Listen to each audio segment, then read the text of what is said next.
This is a public service message from the National Insurance Prime. In PLQ Port St. Joe, WGSX New Haven. Powered by Panama City Toyota. ESPN Northwest Florida. Lights, camera, action. It's the Coach James Hale Show. Do you know who I am? Live and local inside the J. Michaels studio. People know me. ESPN Northwest Florida.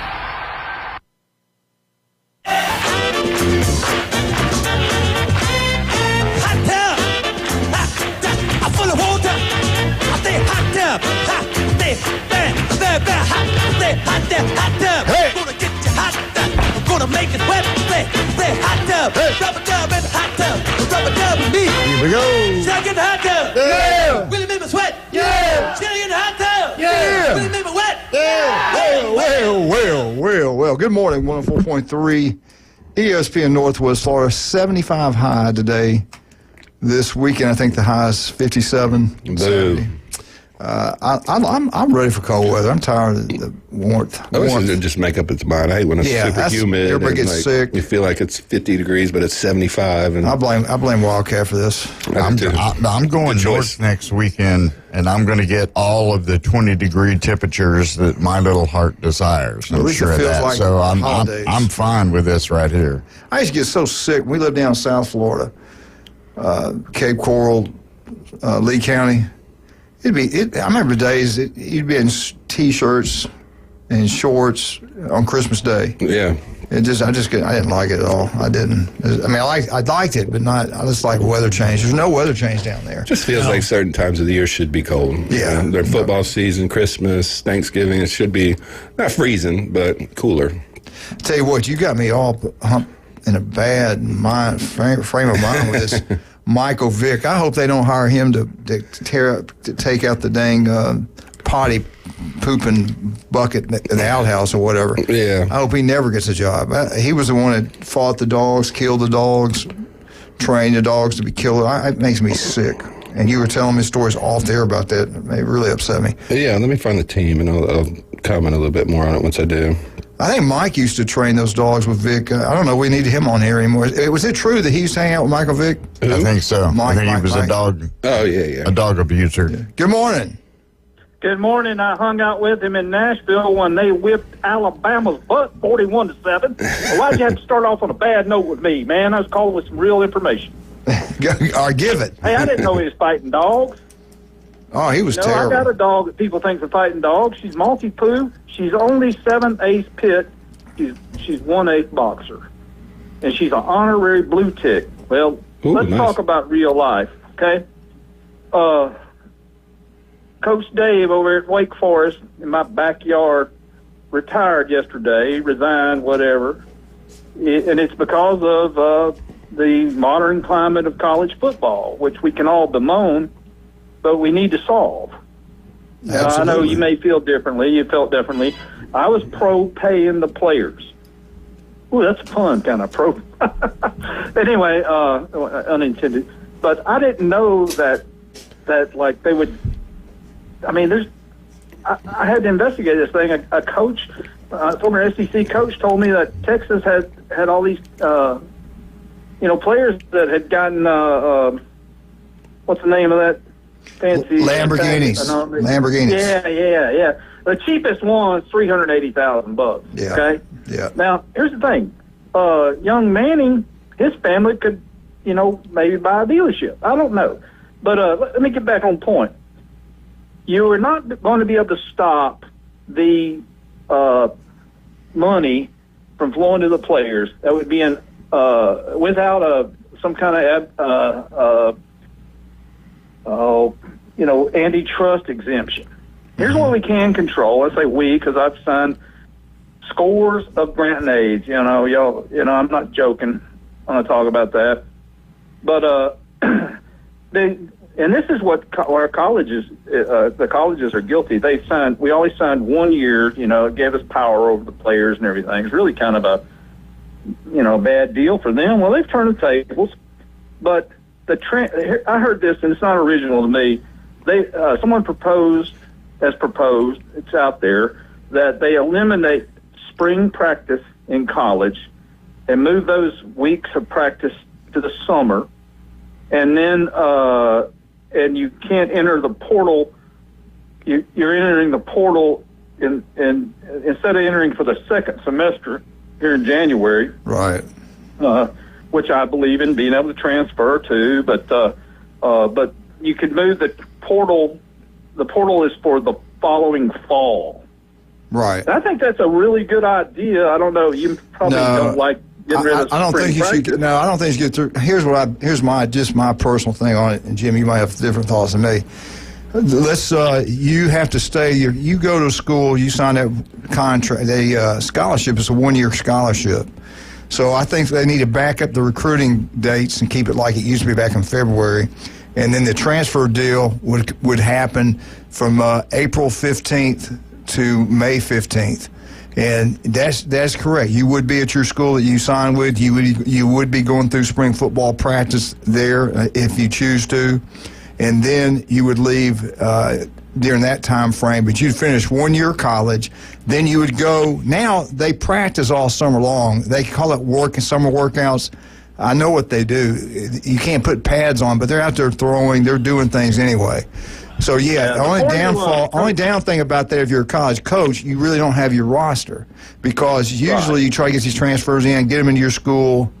All this early signing is to get the kids to leave high school early, and now to get the transfer kids in there for spring football practice. Exactly.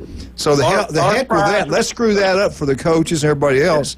And make it where they have to stay 1 year. They get 1 year of college under the belt. You can still transfer, but you start the summer semester, and you don't miss that much. I mean, everybody goes crazy if you miss spring football. Hey, you know what? I had a kid get hurt, miss all spring practice. He did great in the fall. Right. That's why I wanted to talk to you, because even though you coached mostly, I mean, almost every good, or I shouldn't say that's a generalization, but many high school coaches have college coaching experience, although college and high school are different. But, I mean, because you're dealing with adults or legal adults versus legal minors. But let me throw something else out to you. As a former lawyer, you could change it with I like this idea, because the legal thing is you sign a 3-year grant and aid. Is that after 3 years you can go to the pros, and the first year the option lies with, it don't matter who. You can say the player or the school, and then what it's becoming is the lawyers have taken over in a way, but because I blame the eggheads and some of, for living in the past of raccoon coats and saddle Oxfords and unpowered megaphones, and not realizing that a lot of these kids that were playing, or they're not kids, these scholar athletes, some, whatever, at whatever level scholar, whatever level athlete, were, their parents couldn't even come to the games maybe without taking a legal remuneration. That's, if I'm saying that word right. But anyway, it's distressing that college football moves so slowly, and they really need to be faster afoot. But I'm calling in with respect to the fact that Wake Forest coach resigned yesterday. It's basically because Wake, which he led them to 7 straight bowl games. I know there's a lot of bowl games, but in the middle of his 11-year tenure. But he's a good guy, Clausen. But there's a lot of good guys in coaching. But it's a tough job, and it's become the toughest in the conference that my alma mater and your alma mater is in, the Sun Belt. I mean, it's ruthless. Yeah, if you're good, you get plugged away. Yeah, if you got a good player, you develop him, he goes to some bigger school. Well, I'm going to ask you this about your alma mater. Are they going to be called the Golden Herd next year? You know what? We're going to be the new Indiana. We're going to be the new Indiana of the Sun Belt. We're going to go from the outhouse to the penthouse. We got a brand new team. And good luck to that. But, FSU's trying to do that. Troy didn't exactly excel like they normally do, and and you're going to be competitive. I mean, that's the thing about football. At its basis, it's very, very competitive. Mike, could you imagine now trying to bet on bowl games? So that's another thing you and I are talking about. If they would do what we said, then the kids could play in the bowl game. There would be no opting out. There would be no reason to opt out. Right. Well, it has to be contractually obligated if you're going to. And this is the way all businesses operate. You must do this to receive this. Yeah. There's nothing dictatorial or plantation oriented about that. Yep. Now, I'm not really upset that Duke lost their two quarterbacks, but who wants to go to that bowl game? I mean, are you kidding me? Mississippi's JV team can beat Duke's, I think. I don't know how many of the Duke's defensive line and linebacker core is pretty respectable. I mean, they're pretty much, until you get deep in their depth chart, they're SEC caliber. Yeah. But I'm getting too deep into it. But there are solutions to this if we would just work for it. If we don't, what's going to happen, I'll go profit on you here, is that people get tired of it. I mean, because what's happening is their increase. I mean, I'll give you an example about Tennessee. They put a $10 surcharge on every ticket at Neyland next year. That's BS, man. As much money as they make. Yeah, it's much money. I don't like well, that. That's what Jason. What I didn't expect this. That when I was pro for, I thought maybe the kids would get, maybe a real good player would get $100,000. Well, but you can't. That genie isn't going back into the bottle without changing the quality. What you're going to do, you push the star, the NFL type player will be pushed to a minor league that still already exists. Just remember, Mike, all the things are so screwed up. Just remember this. This answers all how things are screwed up. You live in a country where you got a guy that's leaving office, is selling away the wall, materials that build a wall. That's the reason the guy coming in got elected. Yeah. And they're selling away just to rip off the American people more. Look at the drone situation. Let's look to the positive aspect of that. I mean, they won't even come out and tell you exactly what they are. Hopefully we'll make more steel, more corrugated steel, and it'll help the economy. But it'll inflate things. It's all this vicious cycle. Which I'm going to leave you with the difference between high school and college. And I don't know if you ever traveled with your teams overnight. I know you're a stud horse coach. I mean that for real. But so I'm not going to say who this coach was, but he was told by one of his players that one of the other players was oversleeping, and he just thought he was being, so he goes in, and there is one of Kirby Smart's favorite drinks, 16-ounce variety, unopened on the nightstand in the hotel. And the coach goes, he goes, I think I'm going to have to confiscate this. And then that coach downed that in less than 1.5 gulps. I ain't saying who that was, but you might know him. Y'all have a good one. Go Vols. Go Vols. Go Vols. All right, let's take a break. Jason, let's talk about Max Fit Sports Nutrition. We'll look better, feel better. What are we going to do? Come down to 23rd Street. I'll be there actually 12 to 7 today. So if you want to come jump on the InBody, grab some free samples. We got some new proteins in, our Intech Evolutions, no sugar, no artificial sweeteners or colors, so real easy on the stomach, all natural protein. We always talk about our sport formula, greens, multivitamins, all really healthy products. Those aren't necessarily for just athletes. They're for mom and dad. So come down, grab some free samples. Our sport formula is 15% all month, so $29.99 for the vitamin, the collagen peptides, and the organic greens. So come down, utilize our free sample bar, talk to one of our sports nutritionists if you want to start getting in shape. I know New Year's is coming around. A lot of people are going to have New Year's resolutions, so we're going to have a lot of deals. So just come by the store and check us out. And if you want to get you someone special, someone you really like, care about, give them a gift card from there. That way, you look at one of your friends, you say, hey, man, he needs to lose some weight. He needs to gain some muscle mass. This way you don't hurt the feelings. You buy them a gift card, they go in there and get whatever they want. They can visit with Jason and get what they want. I think it's a great thing. Something healthy, something good, something positive for someone. And if you have an injury, and I want to get this out there because this is something very unique, and these are some things that work really well. We have the peptides now, the BPCs, TB500s. They work phenomenally for connective tissue injuries, ligaments, bones, muscles. They also work on your stomach. If you're having any type of stomach issues, research BPC 157. You get it at Max Fit. We got it in capsule form. I got a lotion that's topical that you can apply right to the injury area. Really, really good healing product, something that you're not going to find everywhere, and they're really, really effective. I'll tell you another great thing to do today. Get out to J. Michael's Restaurant, the best seafood, the coldest beer, the legendary J. Michael's, right here on Thomas Drive. I tell you what, they have the best shrimp you'll get anywhere. The lunch special days, black beans, quesadillas, really good. Go check it out. We think you'll love it. Get down J. Michaels. We'll be there about 11 o'clock today. South Oak Title Closing for all real estate closing. Do what Mark Coward does down on 38. Multi-million-dollar sales. They all use demand. South Oak Title and Closing. Chuck Tugger does a great job. It's like Stevenson Air Conditioning. Anytime, day or night, Stevenson Air Conditioning is there for you. I do want to talk to you about those gift cards. I don't want to hurt somebody's feeling. There is a friend of mine that's really overweight. He's not looking very good. I worry about his health. Yeah. You know him. He works behind the glass there. So we would like to get something that we could get for him. Somehow I knew he was coming after me with that one. I just knew it. That's why I didn't comment real quick. We'll be right back. 104.3 ESPN Northwest Florida.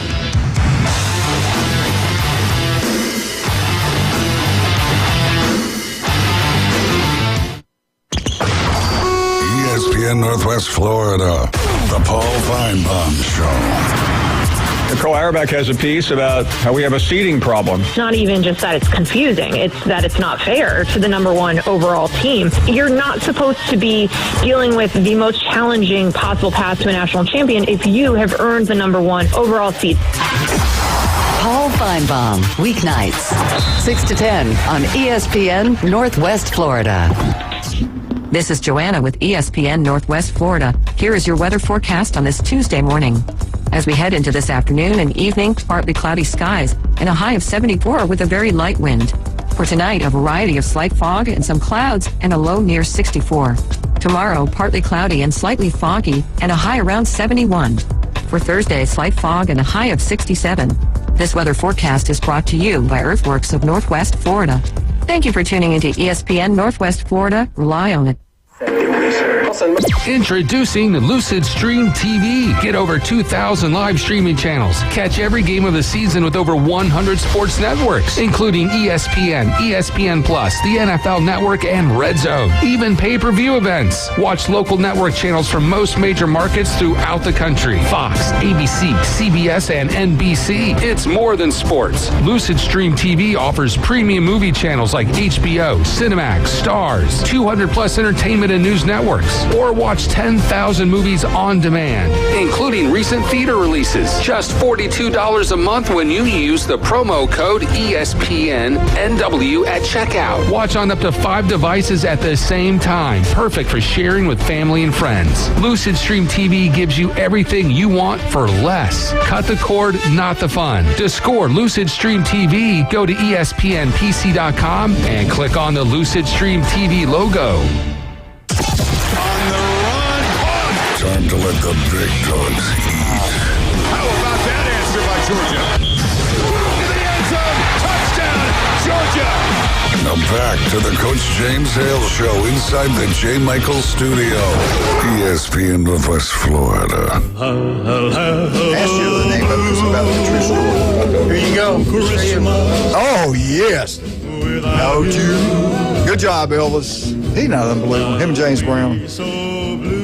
But hey, our album's doing pretty good. I got another check in the mail. Yeah. Oh, yeah? Thank you. Where's Did my you get 10%? yours? Yeah, it's coming. They're paying him not to sing it anymore. That's more like it. They're like, hey, man, if we give you $100. I'm actually going to sing at up in Columbus, the first part of the game. They're going to have me on the field singing at Rocky Top. And then you're going to have to sing it on January 17th. I will take you up there if you stand up and sing Rocky Top, just so I can see the Charlie Brown side whooping you in the aisle. Rocky Top. Hey, listen, seriously, getting back to the calendar, what they've done now. You know, you can't blame a player or a kid. No. Because he's having an agent, has parents, has aunt and uncles he never knew that now all of a sudden know he's going to make money. They're all trying to get a piece of him. And the kid's 17, 18 years old, 16, 17, whatever the age is, and they're getting money they never had before, and people will tell them all these different things. And even now, they're at a university, and they got the agent telling them, you can make more money at X school. They're paying this guy over here so much more money. You're this good. You shouldn't be making this money here at Alabama. Let's leave and go to Notre Dame or Ohio State, which has happened. Yeah. So I just think it's not this hard. You get somebody to take charge. The SEC commissioner, Big Ten commissioner, they should get together and say, this is what we're going to do. This is the way it's going to be. Because they have the power to do it.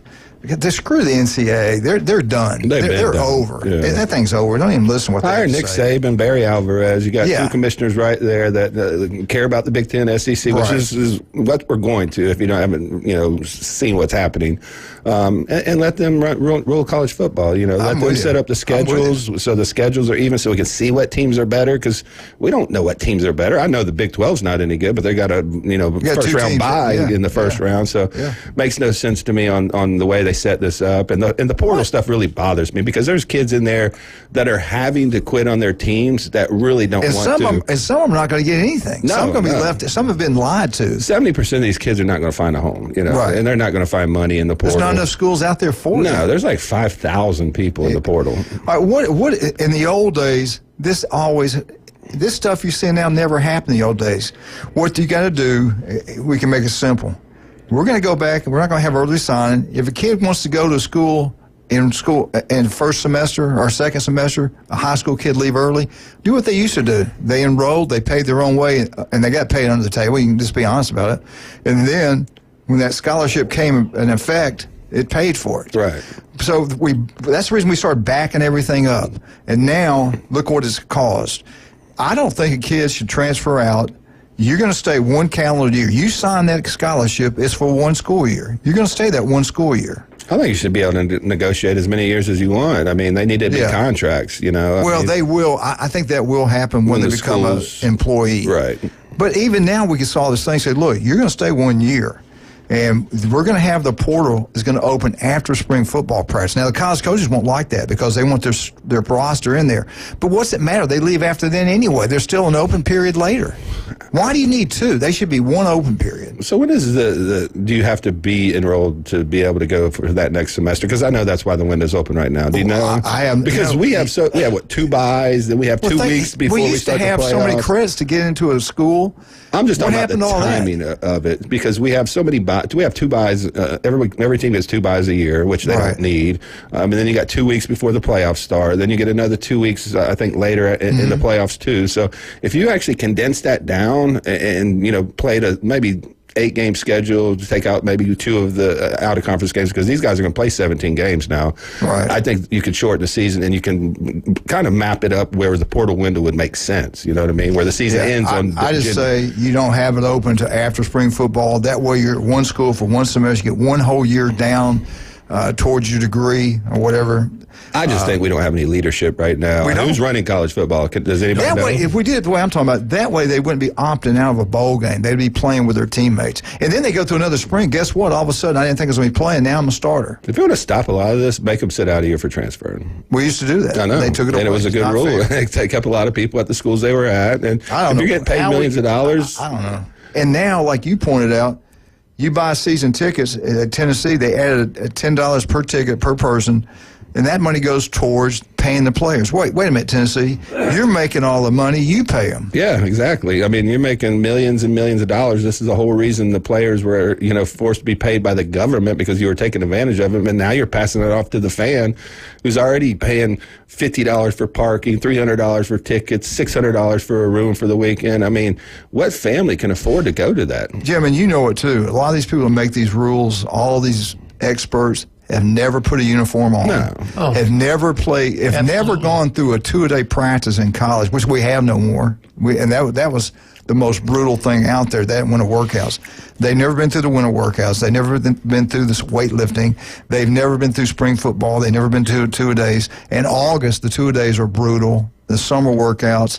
It's a business. It's year round. But they got all the answers. They know everything. They never coach. They never play, but they know everything. The problem is I don't know who they is, and I mean we need a leader in college football right now, because this is the most important time, because this is definitely a transformation of what we've ever seen in college football. It went from an amateur sport to a professional minor league. I don't think they got the details worked out, especially with the playoffs. I mean, you're giving teams buys that shouldn't get buys. You got teams outside. It's the biggest joke. I mean, I'm not even that pumped up about. It's not about Alabama not being there. I'm really not pumped up about a Boise State and the best 12 teams in the country, Arizona State, which they've gotten better, and there's teams in there. I know there's teams in there they're not as good as other teams. They're not in there. No, I mean, do you think Boise State could go 10-2 in the SEC or Big Ten? No, I don't think so. I mean, I'm not taking anything away from them because I think this is one of their better teams. USC should have gone to the Big 12. Yeah. Here's reality time. All this Mr. Evil talk that you're talking here, I agree with it all. But here, ESPN and all those people, they don't give a rat's behind about any of this. No. Because every time there's a big weekend, James Hale will come in here and tell me X amount, bazillion people watch this game. That's all they care about. Yeah. They don't care how they got there. They don't care who it is. Is the cash register clicking for me? Is it click? That's what they care about. They being ESPN. No, they care who's there. They care who's making them money. Right. They absolutely care. Yeah. But I did see this with the NFL. I used all to of a be sudden matters. They don't care. Rabid NFL fan. I would watch every Cincinnati game. I lived and died with the outcome, kind of like the Ohio State now. But when they started the celebrations and it became more about the player than the team, the kneeling, all that stuff, and it just turned me off. And I feel like this is what's happening in college football for me. I love college football. I grew up watching it. I grew up, my mom took me to a game when I was 6 years old. The first time I was allowed to cuss when I said I don't give a damn about the whole state of Michigan. So I thought I was excited, But that was in my blood, and it was part of who you are and how you were brought up. And this stuff going on now has nothing to do with that. It's just it's turned a lot of people off. I think the hardcore people are going to really suffer over the next couple of years watching what's going to happen to college football. The casuals aren't going to care. They just want to watch football, and they don't have any ties to the team anyway. The people that have been following this for 20, 30 years that are invested in it. The older people like us, we're dying out anyway, but I'm not excited about it anymore like I used to be. I don't even know what their team's going to look like. I mean, you used to go to school because you loved that school. But you also recruited these players. You developed them. You knew who they were in high school. You knew who they were coming up as freshmen. You knew who the next guys that were going to take those guys. You don't know what your team's going to look like next year. There's a whole team that opted out of a bowl game this year because they didn't have enough players. I mean, this is the biggest joke in all of sports right now. You can go back to one of the first counties in the state of Florida that let school kids transfer and go play anywhere they want. You could play 3 sports at 3 different schools, and that was Lee County. And you see now that no one goes to the games down there. Right. Now, if you got Fort Myers, if they're good, they'll get a decent crowd. Nothing like it used to be. You ask the people in the neighborhoods, they're like, we don't know who these kids are. Right. We used to grow up watching them play Pop Warner. We knew they played in our neighborhoods, and we knew who they were. Now, we don't know where those kids are. They're everywhere. So there's no tie to anything anymore. It's all about the mighty dollar. I mean, that's the end-all, be-all. I mean, look at all these, signing day flips and, I thought he was going here. Until the last offer is inputted, there's no guarantee these kids are going to anyway. It has nothing to do with facilities, coaching, development. Blame the players. I don't blame those kids. If I was talking big money. They're taking away identity and individuality in everything. Think about it, Coach. Everything. No more individual, no more. I think it's more about the individual now. I think well, no. I think it's just the opposite. Yeah, because if you pay Justin Fields $3 million and he wants the coach fired next year, there's a good chance the coach might get fired. Now, it's like the NFL. I mean, it's turning exactly into the NFL, and that's the reason I know what you're saying, Wildcat. I do know what he's saying, though. Yeah. There's a little bit of both going on there. Yeah. Anyway. But when you give kids that much money, you give them that much more power, and they have all the power. I just don't like the fact that the discipline you learn. I mean, it was the greatest thing I ever had in my life to go play football in a college. Just go to college. There's no way I'd have got in. There's no way I'd have got to afford it. To go play and learn that discipline, the work ethic you learn from those coaches, it was unbelievable. That's the greatest thing, greatest value out there. And now you don't have that anymore. I ain't doing that. You can't even practice hard anymore. I'll go to Mississippi State. I'm not going to do that. Yeah. I mean, you can't practice hard anymore. We were watching clips last night of Walter Payton practicing in some private practice footage against the 85 Bears defense. I've never seen anything as intense, as physical. That's your best player out there, and he's running into that defense. They're beating the crap out of him. He's only 175 pounds. And you look at some of these practices nowadays and these coaches, they don't even practice hitting. I mean, they'll practice to that's because they don't tackle well. Yeah. I mean, it's... And how much time we got? All right. Okay. Get off our lawn. Hold your thought, Jim Bob. We'll come back and do FSU, and you finish up what you want to finish up with. Let's talk about finishing up. You want that yard look gorgeous. It can happen. Turpro Pest Control. Patrick does an incredible job. He comes in Mondays about 8:30, does a really good job. Call. They'll come out, make an appointment. They'll come out. Your yard look absolutely beautiful when they get through with it. Hey, Christmas shopping's big right now. Where are we heading to? You're going to go to David Adams and Designer Jewelry, Highway 77 in Lynn Haven. They got 40 to 50% off everything in the store, plus an estate sale going on right now. That means new jewelry every day, things from $5 to $500 and from $5 to $500, and they have a great selection, and they're open on Saturdays from 10 to 2. And that way, head on out to Beef O'Brae's in Lynn Haven. Go say hello to Pat Perno, the city commissioner at Lynn Haven. Owns that restaurant, does an incredible job. Customer service second to none. They're incredible. Great food, TVs everywhere. Great place to watch all the NFL games and all the playoff games starting this week. Then the first game is Friday, 2:30, Florida Gators versus Tulane. Looking forward to that one. The night game, not too pumped up about that one, Indiana, Notre Dame, but I will be Saturday night, the big one, and 3 that day. I'm looking forward to that. And I'll be at the Cajun Place for the 11 o'clock kickoff. Come join us down there. The best food you'll get anywhere. The best wings anywhere. Find out the picture when the games are being played. 27-plus TVs. Great atmosphere. That Cajun Place on Thomas Drive. We'll be right back. 104.3 ESPN Northwest Florida.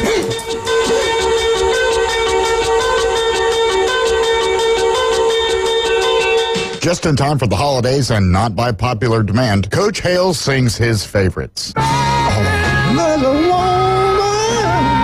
And who can forget? To a burn ring of fire, down, down, down, that flame red higher. That burn, that ring of fire.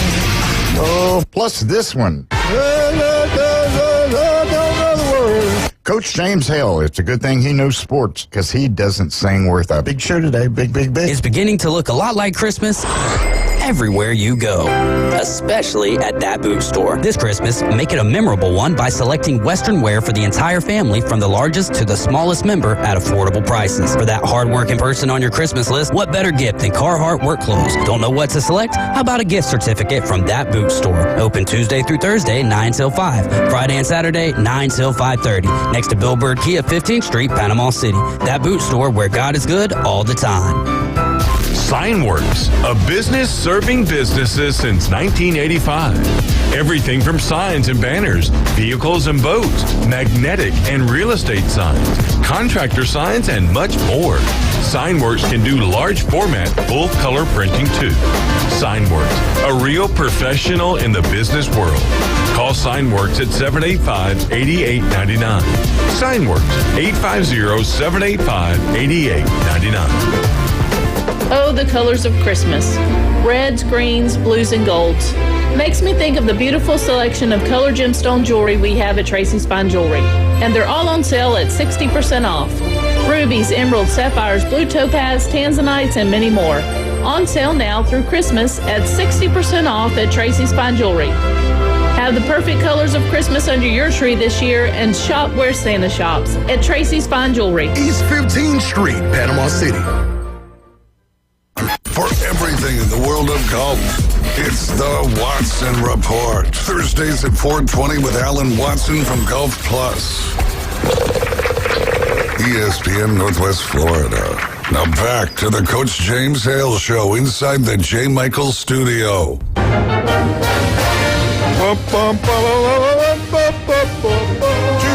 Florida State, Florida State, Florida State. Woo! Let's go, FSU. FSU updates brought to you by Newbies. We can have a great time. We get in there and have a cold one and talk about all the world problems and have a wonderful time at all 4 of them. The new one over at St. Andrews Glen really likes a beautiful blue building. Go out there and check it out. I think we have a great time there. Newbie 2 on the Curve, go watch all sporting events, and then head on down to the mothership, because Charlotte's going to have the best bands there every weekend. Go have a great time. And you know you'll be back there. You're running people you hadn't seen in years during the holidays. We really appreciate everything they do for the community and love them to death, John and Charlotte. And let's make sure we go support them at any other one of the 4 newbies. And thank you for the FSU update. Jim, Bob, what you got? I saw this morning. I don't know if when it broke. It might have been before this, but I saw it this morning. And we're talking about this insanity we're living in with money and the portal and NIL and all this. Well, this will fit right in there. All right. Mike Norvell. Well, let me back up here. Mike Norvell was when all this happened last year. And Saban left. He was going to be interviewed by Alabama, and so as a consequence, they wanted to keep him, so they jacked his salary up to $9.9, approximately $10 million a year. Approximately, it's going to top out at 11 in 2031. Okay, well, along the line in there, somebody got the idea. We need to have revenue sharing for players. So the NCAA is going to allow every college to come up with $20.5 million of their own money that they're going to share among all their athletes, not just football, just 20.5. You disperse it how you feel is best. Starting July 1st. All right, what does this got to do with Norvell? Then I see this morning, Norvell. I want to get their wording because it wouldn't be the wording I would use. Norvell is contributing. That's in air quotes. He's contributing $4.5 million of his contract to this $20.5 million that they have to come up with collectively to disperse to athletes starting in July. Now, here's my point, okay? I was a high school coach. I coached in college. We never made money like this, but I'm here to tell you right now, there's no coach, no one, who willingly is going to say, you know what you need to do? You need to take almost half of my salary and you need to disperse it to all these other X amount of athletes, many of which I won't even know because it isn't just earmarked for football. It could be women's volleyball, too. So take half of my salary and disperse it how you feel. Like, let's call it the DJ refund. So they just in Oklahoma State, right? So, yeah, Brian Kelly, too. Yeah. So what does this got to do with anything? Well, if you're a Michigan and a Harbaugh person, they did the same thing to Harbaugh. Not like that, but they gave him a 50% pay cut. And then he ended up doing really well, but putting his college in a dumpster fire. Now, will Mike Norvell do that? I don't think so. But here's the world we live in. So what would you have to say to convince Mike Norvell, Mike, we want to keep you around, but could you donate $4.5 million of your salary to this fund? And here's the other thing. If you want to keep your job is what they said at the end of that. Yeah, exactly. They're not going to say that, but that's what it is. And here's the other thing, too. You know, we always joke about how in the South they always paid under the table. They paid their players. So let me be devil's advocate here. How is this any different right now? This is legally doing. You're taking his money out of it. Hey, Mike, stroke me a check for $4.5 million. I'm going to take that out of your account, and we are going to take your money, and we're going to pay and get players with it. How is that not? But think how ridiculous it is that the head coach is buying players now. That's what it is. That's what we've come to, man. That's what it is. This is the dumbest. Now, Brian Kelly gave $1 million. $1 million, right? He gave $1 million back. He was a little bit safer. He won 9 games, not 2. So, we know at Oklahoma State they flat told him, "This is what you're going to do. You're going to get fired." Right. So, but now Jim, he said this was his idea. I don't believe that. I don't believe it. I love Mike Norvell. I think he's a good man. You were a coach. I was a coach. We all coached. Would you willingly give up almost half your salary? No. They could wind up firing you next year. Me either. Yeah. Then there's no guarantee that they're going to hit on these portal players just like they did last year. So, is it a tax write-off for him? Is he going to write that off? Supposedly it was a renegotiated contract. So they renegotiated his contract. They're probably going to take $1 million a year over the next 4 or 5 years if he's still there, or add it to his buyout, or subtract it from his buyout. The way it sounds was like a contractual type thing they did with the university. Yeah. Did you read? Did it say 4.5 within 1 year? I didn't see that. I thought it was a one chunk thing. That's what I thought. I could be wrong. But it could be worded that way. But it is a renegotiated contract. They negotiated with Florida State on his contract. So whether it's a 1 year or 4 years or however many years, it had to do with his contract and what he was willing to accept to stay there. Because it sounds like they were ready to move on if they could have found the right guy. But what we're seeing now, and we saw this with Napier, big boosters, these collectives are like, instead of paying a $70 million buyout, why won't we take that money and apply it to the roster and use that in the NIL? And that worked really well for Florida this year at the end of the year because they really flipped their recruiting around. Mm-hmm. They got behind Napier, gave him a vote of confidence, went out, beat Ole Miss, beat LSU. So, that could be the next, philosophy. Instead of buying this huge buyout, let's put $30 million into our roster, see what happens. How long was his contract? 2031. 2031. That's 7 years. 7 years. I would have said, fire me. Pay me what you owe me. Right. That's just me. I wouldn't do that either. I wouldn't have. I'm telling you right now. Yeah. And so what you're looking at, and I did the math of this before, 4.5 of 20.5, that's 21.9% of what they're going to disperse is his money. Yeah. Almost 22%. So it's literally going to be his team. Yeah, I mean. So you two are saying, what kind of a out world of the goodness of his heart, he didn't give $4.5 million. Is that what I'm hearing? Yeah. It's Christmas time, man. Yeah. Well, Merry Christmas to Florida State. And I don't know. I don't know what the bottom line point is I'm trying to make here, but I guess the point is just insane. It's crazy. The point is that this system's broke. 3 years ago, that wouldn't even have been possible. They'd have laughed us off the air. Like, what? No, shut up. Nobody's going to do that. Well, I thought if you had just like the guy at Oklahoma State. What's his African guy's name? Gundy. I'm a man. I'm 50. Yeah, him. What? If you got a contract, how can they go back and even do that? Did he want to coach that bad where he cut himself that many millions of dollars? I'm sure that was his alma mater. He built that up, but they were 2-9 this year. Gundy's been there like 20 years. Yeah. But there's I don't know. I love a lot of places too, but right's right and wrong's wrong. Why would you?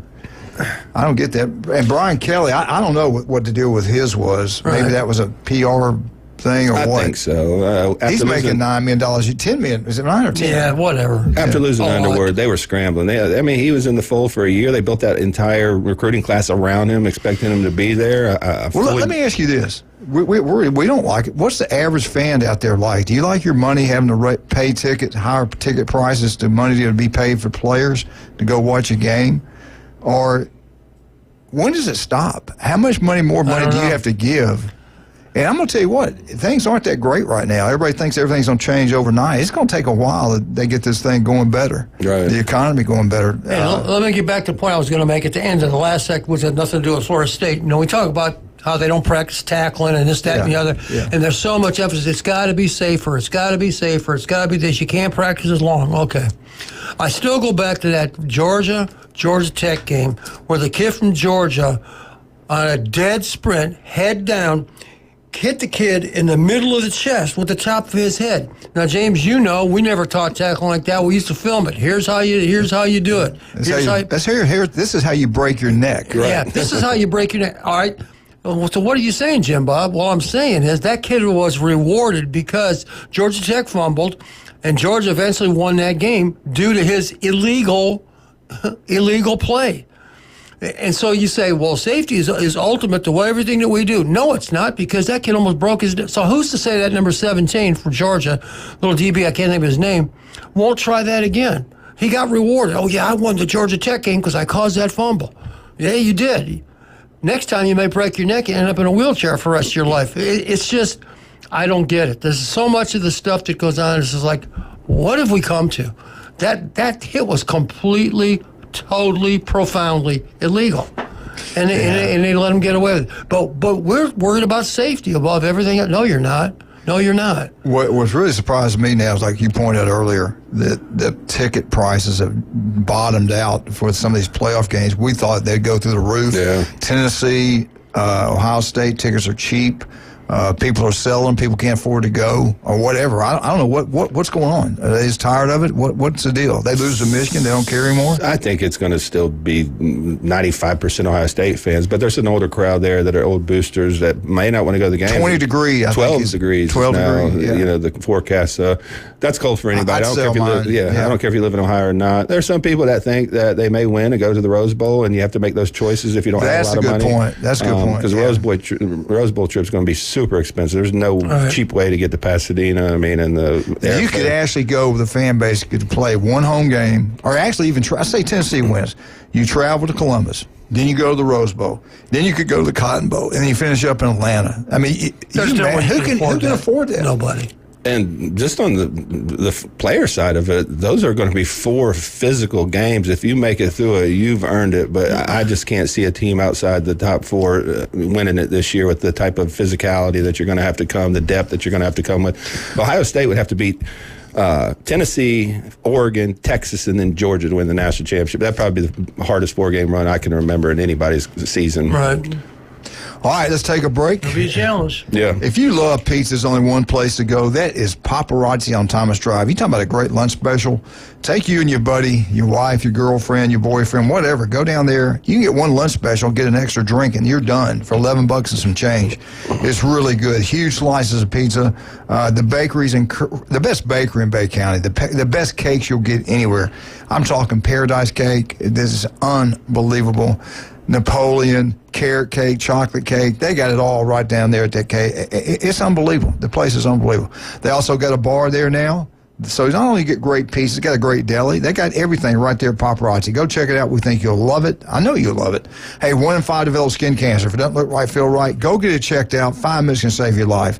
Listen to Dr. Ward right here on ESPN Northwest Florida, 7:30 tomorrow. Looking forward to visiting with him. His take on everything that's going on in the world of athletics. Also, local 115 in historical downtown Panama City. Cannot wait till they finally open up. The Vandergrift family, the legendary, you know them, Jason. Oh, yeah. Legends here in Bay County, the whole family. Kyle and his some partners, they've opened up local 115. It's going to be kind of an oyster bar with a sports theme. You're going to get oysters, crab cakes, steamed seafood, gumbos, salads, soups, wings, ice cold beer, wine, nothing fried, kind of a healthier option, lunch and dinner in a historical downtown Harrison Avenue, local 115. We'll be right back, 104.3 ESPN Northwest Florida.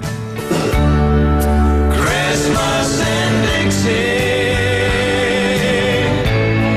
It's snowing in 104.3 ESPN Northwest Florida is your home for the NFL. Touchdown, Denver! We bring you the biggest games every Sunday, Monday, and Thursday night. Oh, he's got the first down! Plus, we'll broadcast more college football games than ever before. He did what? Live NFL and college football play here. Unbelievable! 104.3 ESPN Northwest Florida. This is Joanna with ESPN Northwest Florida. Here is your weather forecast on this Tuesday morning. As we head into this afternoon and evening, partly cloudy skies and a high of 74 with a very light wind. For tonight, a variety of slight fog and some clouds and a low near 64. Tomorrow, partly cloudy and slightly foggy and a high around 71. For Thursday, slight fog and a high of 67. This weather forecast is brought to you by Earthworks of Northwest Florida. Thank you for tuning into ESPN Northwest Florida. Rely on it. It's the Season of New Traditions sales event going on now at Bill Bird Kia. Now offering 1.9% APR for up to 60 months of the purchase of a new 2025 Kia Sorento or a new 2025 Kia Sportage. Take your next holiday adventure in a brand new Kia from Bill Bird Kia. You'll get the perfect balance of comfort, safety, and technology. Bill Bird Kia is the home of the 20-year, 200,000-mile warranty. Stop by and see us at 2435 East 15th Street or anytime at BillBirdKia.PanamaCity.com. Offer from Kia Finance America for the purchase of a new 2025 Kia Sorento or new 2025 Kia Sportage with $1,748 per month per $1,000 financed in 60 months. Quantity is limited, not to be combined with other finance offers and not available on balloon financing. The 20-year, 200,000-mile warranty is a Bill Bird Kia warranty. See dealer for complete details. Offer for well-qualified buyers. Must take delivery from dealer stock through 1/2/25. It's the Coach James Hale Show. Go nuts. Live from the J. Michael Studio on 104.3 ESPN Northwest Florida. Christmas bells, those Christmas bells. And welcome back. Good job, Walk. I love that Christmas music. I love that. That's old Snoopy and the Royal Guardsmen. Or remember that? That's an old one. Whoever that was. Yeah, that's a really old one. Let me. What do you guys think about this? And I get. I understand because this is the time frame you have to do it in. But can you imagine being on a football team and you're playing in the playoffs? You got a chance to win a national championship, first time ever 12-team playoffs. No, I'm not going to play. I'm transferring out. I can go play somewhere. How many guys lost a backup quarterback? Texas had a backup 6 6', 300-pound defensive tackle, backup kid. Penn State lost their backup quarterback. I mean, their true backup quarterback. They thought they was going to start. He plays. Yeah, he plays. Aller, decided to stay a senior year. That's a big loss. You're one play away. I just came up at a different time. You would never do that to your teammates and your team. I agree. When we played, you wouldn't even think of that. Man, now it's like.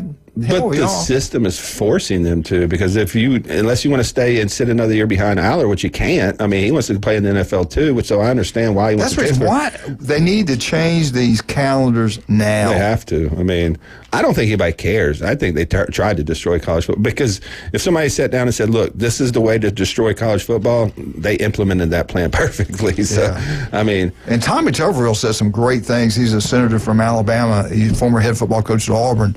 Up there and said some great things to those people, and it's like you said, nobody.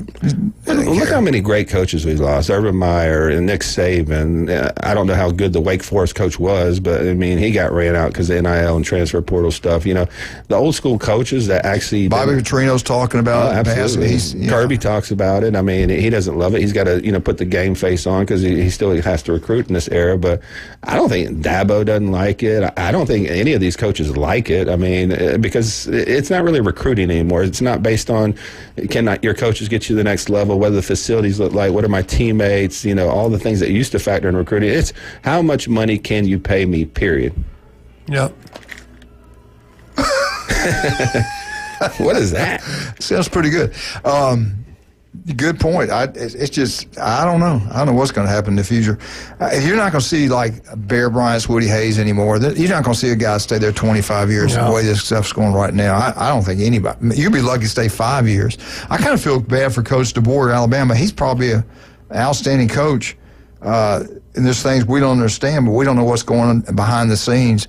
They're having all these guys transferring out. Who's going to be in the bowl game to play? I don't know. Same thing with Michigan. Michigan best running back, or the backup running back, guy that alternates runs, he's out, not going to play. And are people going to pay money to go to bowl games to watch backups? I said this before. I'm going to say it again now. To me, they just ought to get rid of the bowl games. I think so. They're a joke. I mean, I hate it though. That was the backbone of college football. Use Marshall as an example. They go 9-3. Yeah, it's a little lower level, but that's still a good program. It had a lot of success. And a bowl game used to mean a lot to a program like that. You get to a bowl game, and just because their coach decides to leave, go to Southern Miss and be a Golden Eagle to the top, the whole flipping team says, "No, what is this guy Newt Rockton? If he's not coaching us, we can't play." That to me makes no sense whatsoever. Well, if they had like we talked about, they bounced it back. When they had one window to open after spring football practice, they'd be playing. And we know that, and these coaches know that, but they can't get together in a room and say, this is where it's got to be. But who's making those decisions, though? I don't even know. Who's in charge? Who's running the NCAA? Nobody. I mean, there's nobody in charge. I'll tell you who's in charge, really, and I hate it. It's the CEOs of Fox, the CEOs of NBC, it's the CEOs of ABC, ESPN. I mean, they're making That's the reason the bowl games aren't going to go away. They got to have something to put on TV. But those games are a joke. I mean, they're a joke. They still get sell money advertisement. Yeah, they're not. What are they going to do? And the other big factor is the gambling. Gambling on those games. There are still people, they're going to go bet on Western Michigan versus whoever in the Pool and Weed Eater Bowl in Shreveport, Louisiana. Oh, I'm going to put me $50 down on that game. And it's going to happen. And they got people in Vegas that do those things, though. They know what's going on. They got a roster. They know who transferred out. They know what's going on. They know what which way the wind's going to blow on that night. It's crazy. It's like that's what they do for a living, and they're good at it. Yeah, but I tell you what, I wouldn't bet money on a game right now for anything. Heck no. It'd be like betting on preseason. You don't know who's playing. You don't know who's opting out. Or an NBA game. I'm sitting out. You don't know their motivation. We've already got out next year's predicted record for the SEC. Oh, no. I mean, this is the earliest this ever come out. So you're not excited about Memphis and West Virginia tonight? I didn't know they were playing. That's how excited I am. That's the Tax Slayer Bowl, I think. You know what I'm excited about? I'm excited at 2:30 Florida Tulane because I can watch Florida play. Yeah. That's what I'm excited about. That's a good matchup. I'm really not that pumped up about Notre Dame, Indiana. I'm really not. I watch it because it's on, but I'm not. That's not the one I'm excited about. Now, if it was Notre Dame playing Ole Miss, yeah, I'd be pumped up. South Carolina, yeah, I'd be really watching that game. Right. Alabama, you damn right I'd be watching it. But they're not in. And it's nobody's fault but theirs and the committee and the system. They paid y'all back for that. So you should be the 12 best teams. So you mean if you don't put more posts out there about how many draft picks they have or how many games that they've won in the past? I'm glad you brought that up. That won't get them in? Oh, my God. What am I thinking? Thank you. We don't care. Here we go. Please don't post how much money they won. We don't care. This is the most college football Hall of Famers. Thank you, Jim, for reminding me. Here we go. Number one. And they're still sitting home, aren't they? Number one, Notre Dame. 48 Hall of Famers. Number two, Southern Cal, 35. How times have changed. Yep. Number three, you got to give them credit, man. They're there in just about every category. Michigan Wolverines, 32. Number four, most Hall of Famers in each school. Number four, the Ohio State Buckeyes, 26. But they're tied with somebody. Who are they tied with? Roll Tide. Ole Miss. Southern Miss.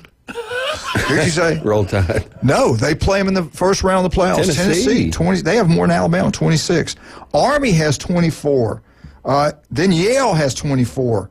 Oklahoma at number 8 has 23. Alabama only has 22 Hall of Famers. Number 10. Is this college or professional? College Hall of Fame. Navy has 22. Now, you got to remember, 25 years, Coach Bryant didn't ever try to promote anybody to win a Heisman or any of that stuff. So, come on, Bear. Give it time. Oh, my gosh. What else did you want? What else, Jimbo, you asking about? Did you ask about how many? And you say all that, and they're still not in the playoffs. Here we go. Defensive lineman, the kid's name is Mitchell. Plans to transfer. He's in the playoffs. He plays for Texas. He's 6'6", 340. He has 3 years left of eligibility. He played in 8 games, but that was not enough. He's transferring out. And you know he's making good money at Texas, or he wouldn't sign with him. But he's not going to play in the playoffs. This is weird, man. Florida State did get some good news yesterday, just to give them something to be happy about. Their defensive tackle that was in the opted for the NFL draft actually withdrew his name. Is going to return to Florida State. His name's Daryl Jackson, really good player. So that's a really, really, really big pickup for them. How much time we got? You're kidding. I don't want to talk that much longer. I need to take a break. But I guess I will. USA Today. They've already came out with their top favorites to win the 2025 Heisman. You know one of them. Both of you know one of them. This is way too early. Alabama's freshman wide receiver, Ryan Williams, he made freshman All-American. The number two, another guy is also a freshman. He also played wide receiver. What school? Ohio State. What's his name? Jeremiah Smith. That's him. He also was a All-American. Now, Williams had 45 receptions for 857 yards, 8 touchdowns. Now, Smith did not catch the ball. How many times did he catch the ball against Michigan? I think 4. 4 for a touchdown. All the first half. Yeah. Okay. Wasn't targeted. Brilliant game plan. Well, the first half was... Brilliant game plan. Yeah. Did you guys have anybody transfer out that's not going to be participating in these playoffs versus Tennessee? Yeah, we have 2 players, Jaden Ballard. And, that didn't bother y'all? Not really. They're the special teams guys. I mean, they're... Gabe Powers would have started next year probably, so that one kind of bothered me a little bit. But, these kids see dollar signs and, opportunities, and they jump at it. You got a chance to win a national championship. Now, Devin Brown and one other one are transferring, but they're staying with the team through the playoffs. Whoa, did you hear that? Did you hear that the Mosley coach, Coach Wittenstein, he had a chance to go to Lincoln? Oh, wow, okay. Yeah, he decided to stay. Yeah, that's good. Yeah, so good for Bay County. They lost a lot of seniors at Mosley this year. I mean, most of the team was seniors, and they lost some stars anyway. Who do you think's going to be pretty good next year? Would Bay have a young football team? They do, but I think they got some talent coming in. I think their offensive line is coming back. I know they got a running back over there that, Mosley's going to be good. I talked privately with Coach Brown about he's compared him a little bit to Mac Pittman back in the day. That's how good he is. We've been talking to him. He's been coming over. We've been working with him, trying to get, some muscle on him. So, it's too early to see. Some kids transfer in, some kids transfer out, but I think once the desk clears, I think Bay High is going to be good. Mosley's going to be good. I mean, they have a good coaching staff over there. They're going to win 8-9 games and probably contend for a district title too. I just wish they'd clean up how they rank these teams in the district. You talk about the NCAA, but even the high school stuff, you have district champions. The state of Florida using Max Yeah, it's the dumbest thing. Let's do what they do in Colorado. Yeah, let's do that. We should implement a plan where when these bureaucrats and stuff implement something, we do the exact opposite. I bet you it runs way more smooth. I think it's the right thing to do. Yeah. All right, J. Michael's Restaurant, the best seafood, coldest beer, one day away from that world-famous J. Michael's spaghetti. And I'll give love to Beef Braised in Lynn Haven right now. If you're over that way, you get a Beef Braised in Lynn Haven, you can have a great meal today. TV's everywhere. They treat you like family in there. They're one day away from their big-time special all week, too. 10 wings and a side for $9.99. You cannot beat that, guys. And for all your real estate closing, do what the unbelievable Mark Howard does. The guy's incredible. The best salesman out there. You know, he sells multi-million-dollar homes down on 38. And he's not going to use anybody but Chuck Tucker. South Oak Title Closing, no mistakes, no surprises, done correctly every time. Chuck has a great staff. They have expanded throughout the Panhandle of Florida. South Oak Title Closing. Also, Dr. Chad Mitchell, the legend, was in here yesterday. Any type of injury, go see Chad. The guy does an incredible job. People travel from all over to be operated on him. He does it with his beautiful hands. He is a robotic doctor also. He can operate with robotics. He can do it all. The guy's incredible. Sometimes I don't think he's human. I think he is half robot. But listen to him every Monday right here with us on ESPN Northwest Florida, the legendary Chad Mitchell. We'll be right back. 104.3 ESPN Northwest Florida.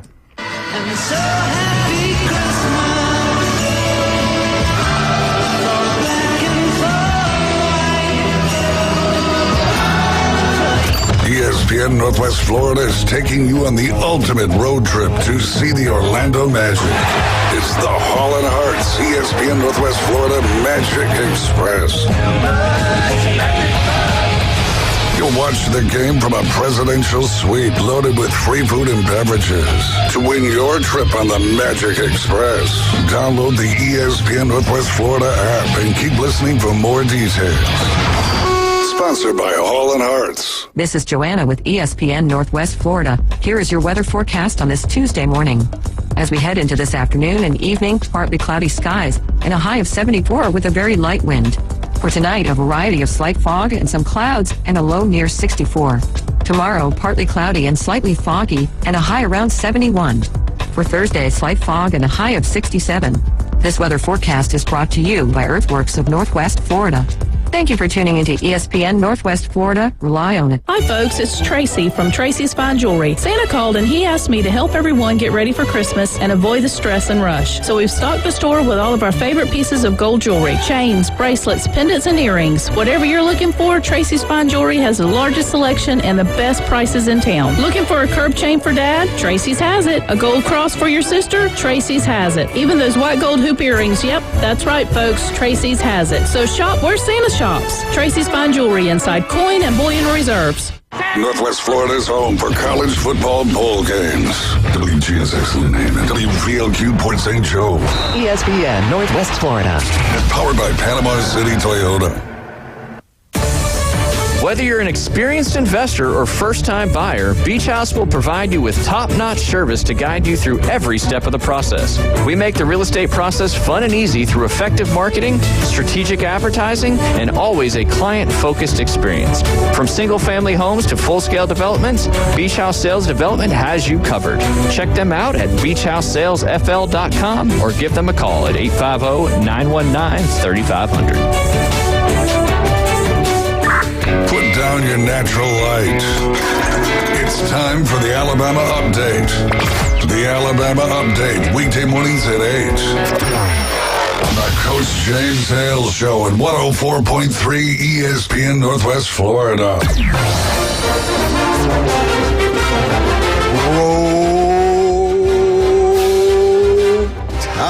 Time. Alabama Updates, brought to you by Stevenson Air Conditioning. Anytime, day or night, they're there for you. One of the most best people I know. Jason does an incredible job. Most honest man I know. They do a wonderful job. Locals, he grew up here, went to Mosley High School, started his business. It's expanded throughout the Panhandle of Florida. Again, they do a great job. Great customer service. I advise you to use them and nobody but them. Get it serviced about every 6 months. It's going to save you money in your power bill. I just got a text. I do want to share this with you. They're having a deal for the Johns family at Sweet Bay. They're going to have a fish fry as a fundraiser, $15 a plate. It's going to happen December 19th, which is Thursday, 11 o'clock. You can pick it up in front of University Academy in Sweet Bay. Again, a fish fry for the Johnson family in Sweet Bay. So if we can help these people out in any way, let's do that. So get out there and buy a great fish dinner and stop it. Breaking news, the drones have attacked. We are done. The aliens are among us. We are done. Your time is up. All right, let's get into Alabama update. The name of Donovan Edwards is the name of the running back from Michigan, will not play in the Quest Bowl versus Alabama on December 31st. Kickoff of that game is 11 o'clock on ESPN. He ran the ball 128 times for 598 yards, averaged 4.6 yards per carry, one less weapon for the Michigan Wolverines. And I have seen where a lot of their players are not going to play in the game also. So I don't know what's going to happen. You know, Alabama's 9-3, Michigan's 7-5. Maybe the big win of Ohio State will make them want to play and do some great things. Who knows? Alabama is getting a back-to-back bowl game. They played last year in the Rose Bowl against Michigan. This is not the first time Bama's had rematches from, one year to the next in bowl games. It's been less than a year. Now, this bowl game is a little bit different than playing in the national playoffs in the Rose Bowl, going to Tampa and the Quest Bowl. Different atmosphere, different amount of people will be at the ball game, but still, we shall see. Alabama previous bowl encounters with back-to-back teams. It's happened several times. It's happened against Michigan before, I do believe. But anyway, let me get my notes. This happened 3 different times in the 60s, in the 70s, and the last decade. Alabama's played teams back-to-back. Back in the 60s, we all remember this. I'm sure, Jason, you remember this. They played Nebraska in 1960. You got to remember now, some of these games were played on that same day, and some were played on December 31st. They were like the Sugar Bowl. Right. But anyway, they played Nebraska in 1966. They played Nebraska again in the Orange Bowl in 1967. I take that back. 1966 was the Orange Bowl. 1967 was the Sugar Bowl. How'd they do? Well, I'll tell you. Alabama beat number 3 Nebraska 39-28, and they won the national championship. In 1967, Sugar Bowl, Alabama beat Nebraska 34-7. Did they get the national championship? No. They went undefeated. They had won 2 in a row, and they made a social statement. Bama did not win it that year. That's when integration was going on. You had all that kind of stuff going on in Birmingham, blowing up churches, dogs attacking people. So they took that one away from them. Now, I do remember these ball games. These are some of the biggest games in my life. The Alabama-Notre Dame, they played 1973, December 31st, 1973 Sugar Bowl. That's one of the best football. This might be one of the best teams they ever had. They were undefeated. They were number 1 in the country. They played Air Parisians and Notre Dame. Notre Dame beat Alabama 23-24. Alabama missed a PAT. It was late in the ball game. DeBose, our former head football coach, rushed the quarterback from Notre Dame in the end zone, missed him. He throws the tight end. They pick up a first down. Coach Bryant said, I could have reached out and tackled him myself, but I didn't. And Alabama loses to Notre Dame. Really, truly a great football game in 1973. They had that wishbone that year. They averaged like 40-something points a game. They looked unbeatable, but Notre Dame beat them. Yeah. Then they turned around and lost to Notre Dame again the next year. Alabama was ranked number 1. This time it happened. It was 13-11. Alabama's driving the ball. Scores 13-11. Under a minute to play. They're on the 38-yard line going in. What happened? Richard Todd drops back, fakes the fullback. Why would you fake anyway? Throws a little pass out in the flats. Guess what? Interception. Notre Dame wins the ball game. They were in field goal range, and they turned the ball over. Cost Bear Bryant another national. That cost him 2 national championships. Getting recent, Nick Saban, 2017, 2018. They played Clemson in the Sugar Bowl. I was actually at that ball game. It was incredible. It was the coldest it's been in New Orleans in years. I'm talking in the teens during the day. Wow. The game was played at night. They had everything set out outside the Sugar Bowl, all the bands, all the playing. Nobody's there. We get there a couple hours before the game. We're like, what's going on? Nobody's there. Everybody's already, we go in the stadium, it's already packed out. Right. Everybody's in the stadium, it's warm in there, and they're showing the game before on TV. And it was incredible. Alabama put it on them. I'll never forget the game. I think it was 24-3, something like that, to beat Clemson. And that's the team. No, it wasn't Clemson. Yeah, it was Clemson. And Jalen Hurts was a starting quarterback and did a really good job. But I'll never forget them because it was so dang cold. It was brutal. And then they played Clemson again the next game. The next year, they played in the Fiesta Bowl for the national championship. Alabama wins that game 45-40. That's the year that Derrick Henry wins the Heisman. They had a kickoff return for a touchdown. He had a big run in the game. It was a really great football game. Saban called an onside kick that shocked them, and we win the game because we couldn't stop him. Yeah. If he wouldn't have done that, they'd have beat us. We could no way. Who was that quarterback? He got in trouble in the NFL. He's Deshaun Watson. Yeah. He was. We couldn't control him. We couldn't stop him. But that's been the kind of the history of Bama. And some of them they've won, some of them they've lost. You never know. We don't even know who's going to be playing the ball game. Right. I mean, it's hard to get excited about this. I know Jamie's leaving the 26th of December, going down there covering the games on December 31st. And we have no idea. All right, for you history people, this record they say will never be broken. It's an unbroken record. 27 sacks. It happened in 1988. This is an article done by 24/7 Sports. This record is unbreakable. Do you know who the player is? You know? Yes. Derek Thomas from Alabama. Thank you, Jay. Yes. From Miami, Florida. Thank you, sir. This guy could run. You know, they said did you see his feature they did on him? You know, he had a son, and Bill Curry, and then they had him at practice, and they said, you know, they had he would come to practice late. He'd be late to a meeting, and he said we would get him up and do the morning thing, run him to death. He said, didn't even faze him. He said, running did not bother. Most people, they can't stand running. It gets to you eventually. He said, we couldn't break him. Running didn't even bother him. He said, the guy's a freak. Yeah. And how fast, how big, how strong. He's a freak. Anyway, he had 27 sacks. He did it within 10 games. This happened in 1988. That's almost 3 sacks per game. 3 players have come close. One has 18 tackles and sacks. Another player, and I didn't write his name down, he did it in 14 games, not 12, not 11, like they used to play 11 back then. He did it in 14 games. He had 24 in 14 games. So it was recent. It might have been the kid from Alabama. I'm not sure. But anyway, that is a pretty good record. That'll never get broken. Sure. Not in 10 games. Yeah. No way. And if he never would have got in that car wreck, and I think he was late to he was late. Yeah, he was late getting to the airport. It was snowing out there in Kansas. They were in an SUV, lost control. He becomes paralyzed, and I think the other guy. One time I thought he killed, but I'm thinking the other guy lived. And you know, he was paralyzed the rest of his life. Then he died. Once you get paralyzed, you don't live that much longer. Then he died. But what a player! I heard good things about the young man, but he was a freak of an athlete. Yeah. So that's what I got for you today on the Crimson Tide of Alabama. Are you guys excited about Alabama and Michigan? No. Who do you think? We're going to make the picks Friday, but who do you think wins? Depends on who plays, to be honest. And we don't even. Yeah, that's between now and. I mean, if Milroe plays, I think Alabama wins, not because I think he's, the best quarterback in the country. Just I think he can run that offense better, and I just don't see any offense from Michigan without their running backs playing. If their defensive tackles play, I think they can keep them in the game. But if they opt out, then I don't see a chance Michigan wins that game. All right. When we get back, we're going to talk about D'Angelo Carter, defensive tackle from Auburn, and they've had some issues with this situation. They had another player kind of go through this, and we'll talk a little bit about that. Auburn's been kind of quiet because they don't have any bowl game to get ready for, but they're doing a great job in other areas. Basketball team's incredible.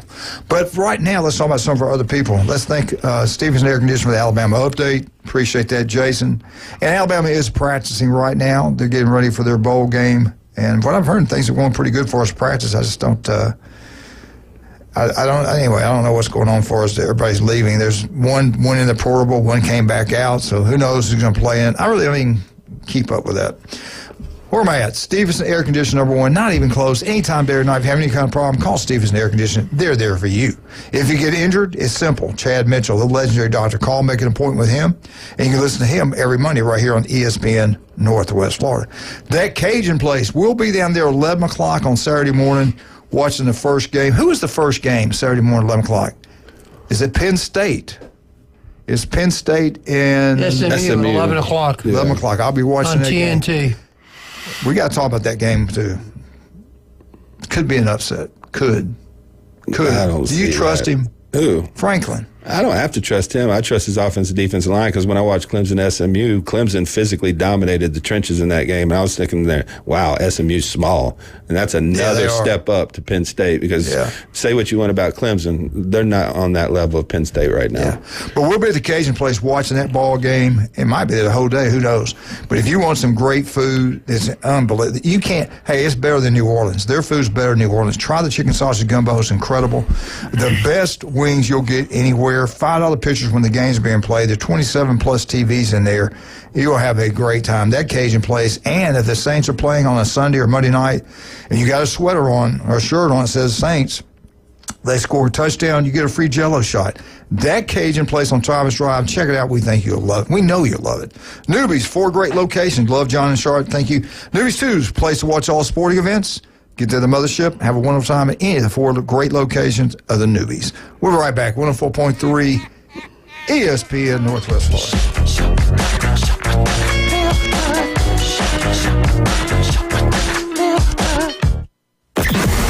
Weather in the Panhandle never stops. Turn to 104.3 ESPN Northwest Florida. This is Joanna with your latest forecast. We're up to the minute weather reports all day long. A chance of thunderstorms and moderate rain. In-depth storm coverage. Hurricane Helene. And breaking weather as it happens. We do have a tropical storm warning. ESPN Northwest Florida. Rely on it. This is Joanna with ESPN Northwest Florida. Here is your weather forecast on this Tuesday morning. As we head into this afternoon and evening, partly cloudy skies and a high of 74 with a very light wind. For tonight, a variety of slight fog and some clouds and a low near 64. Tomorrow, partly cloudy and slightly foggy and a high around 71. For Thursday, slight fog and a high of 67. This weather forecast is brought to you by Earthworks of Northwest Florida. Thank you for tuning into ESPN Northwest Florida. Rely on it. Hello, this is Rick Vosser with RV of Panama City, your local Stormore portable building dealer, located at 2241 East Baldwin Road. Shopping for a garage, portable building, cabin? We build them anywhere from 8 to 16 foot wide, 10 feet to 60 feet long. We can do insulation, electricity, transom dormers, thermal windows. Come, let's customize a building together. Rick Vossen, Stormore Portable Building Dealer, Panama City. Panama City Beach Winery. Since 2003, a unique award-winning wine tasting experience right here in Panama City Beach. Our wines are crafted 100% from premium fruit, citrus, and berries with no added sugars, flavorings, or grapes. Delivering the true flavors of tropical Florida in every bottle. Panama City Beach Winery proudly offers free wine tastings every day. Plus, you'll love the gift shop. Wine slushies and our private events are unforgettable. Panama City Beach Winery at the corner of Joan Avenue and Thomas Drive. Now back to the Coach James Hale Show inside the J. Michael studio, where it's beginning to look a lot like cocktails. Lots and lots of cocktails. Merry Christmas from ESPN Northwest Florida. Whoa! Eagle! Hey, hey, hey, hey. Auburn Update. Get down to Beef Road Braised in Lynn Haven. You want a great meal. You want to be around wonderful people. The people that wait on you always got a smile on their face. They treat you like family. What do you expect? Pat Perno's the best guy around. He learned it from them. He's the best city commissioner Lynn Haven's ever had. He does an incredible job. His restaurant, you just feel it when you walk in. It's like they're going back in time, the old show, Cheers, They Know Your Name. And go check it out. If you don't believe me, go in there and have a great meal. And everything they do there is good. And the Napoleon sandwich is outstanding. Every Wednesday, 10 wings aside for $9.99. Can't beat that. You can't. Get down to Beef Road Braised in Lynn Haven and have a great time. Watch all the ball games down there. NFL or college. Or basketball. Whatever you want to do. Lynn Haven, Beef Road Braised. Get down there and have a great time. Tell them Coach sent you. I really think a lot of Patrick. He's a great man. All right, Auburn update.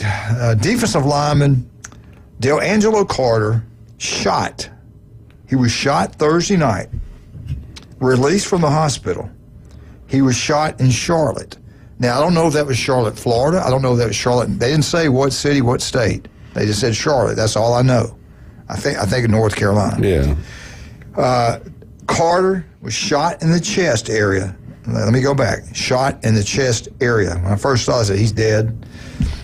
by a unknown suspect. It happened around 11:45 in a parking lot on the 500 block of East 6th Street in Charlotte. Now, again, they didn't say what state. It was in uptown Charlotte. He was hospitalized for only 2.5 hours. Wow. So he must have just been grazed, what I'm thinking. Because he usually shot in the chest, you're going to be in the hospital a lot longer than 2.5 hours. Surgery was not required. There's no suspect. Nobody knows who did it, how it was done, why it was done. They're trying to get more information. There's none out there at this moment, or they haven't released it yet. He's played he's played for 6 years in college football. You had COVID, you had all this transfer, all this stuff that happened. He was with Auburn this past year. He had 3 tackles. He played 4 seasons at Minnesota. Is there Charlotte, Minnesota? He's played 4 seasons at Minnesota. He transferred into Auburn, and he had 4 whatever tackles was. So we hate this that has happened to this young man. Thank God he's safe. Thank God he's going to survive. And we don't know what this is about. And when we get it, we'll inform you what happened. He's done playing at Auburn, so it's not like he's going to be playing spring football. But we want to know what's going on. Auburn did make a release that they had been in contact. They made a statement with ESPN or something like that. Now, on something positive, Auburn, Virginia Tech offensive tackle Xavier Chaplin has transferred to Auburn. I guess he's a pretty good footballer. They showed a picture of him. He looked pretty. He looked good. There's no doubt about that. But Auburn's done a really good job recruiting. He's brought in 2 quarterbacks, okay? He's got Oklahoma's quarterback coming in here. That guy's the most highly rated player Auburn maybe has ever signed. That quarterback, yeah. He beat Alabama in Norman when Bama played and got beat, 24-3. Yeah. He was the reason. He ran the ball. I was not impressed with his throwing ability, but they've got him, and they got another one. I'll talk about the other one probably tomorrow because I just saw it, and I didn't write a whole lot upon it. And I don't even know where he's from. I'll try to look it up in a second. They also landed the number 2 cornerback in the transfer portal from Virginia Tech. Had like 40-some starts. Had 78 tackles, 10 pass breakups, 6 interceptions. I think his name's Delane. So that was a big pickup for them as well. I tell you what kept the heat off of him was his recruiting. Yeah, 100%. And as long as they keep that up, they're going to be in pretty good shape. And the other quarterback is from Stanford. Stanford, yeah. Yeah, transfer, Daniels. He's not as well known, but what they need is competition. It's not like, hey, this is the guy. They need to bring in guys that are talented, that can compete against each other. They got Deuce Knight coming in, the freshman quarterback. So. Walker left. Yeah, he's going to. The Walker left, so they've had quarterbacks leave. So you got to replace him. And they pressed him. They pressed him to answer the question before the signing period. And you don't want to say much of it. You don't want to tell anybody out there you're trying to recruit. Oh yeah, we're getting ready to go get a transfer too. Right. You got to be careful what you're doing. And Hugh Freeze, I thought, handled it pretty well.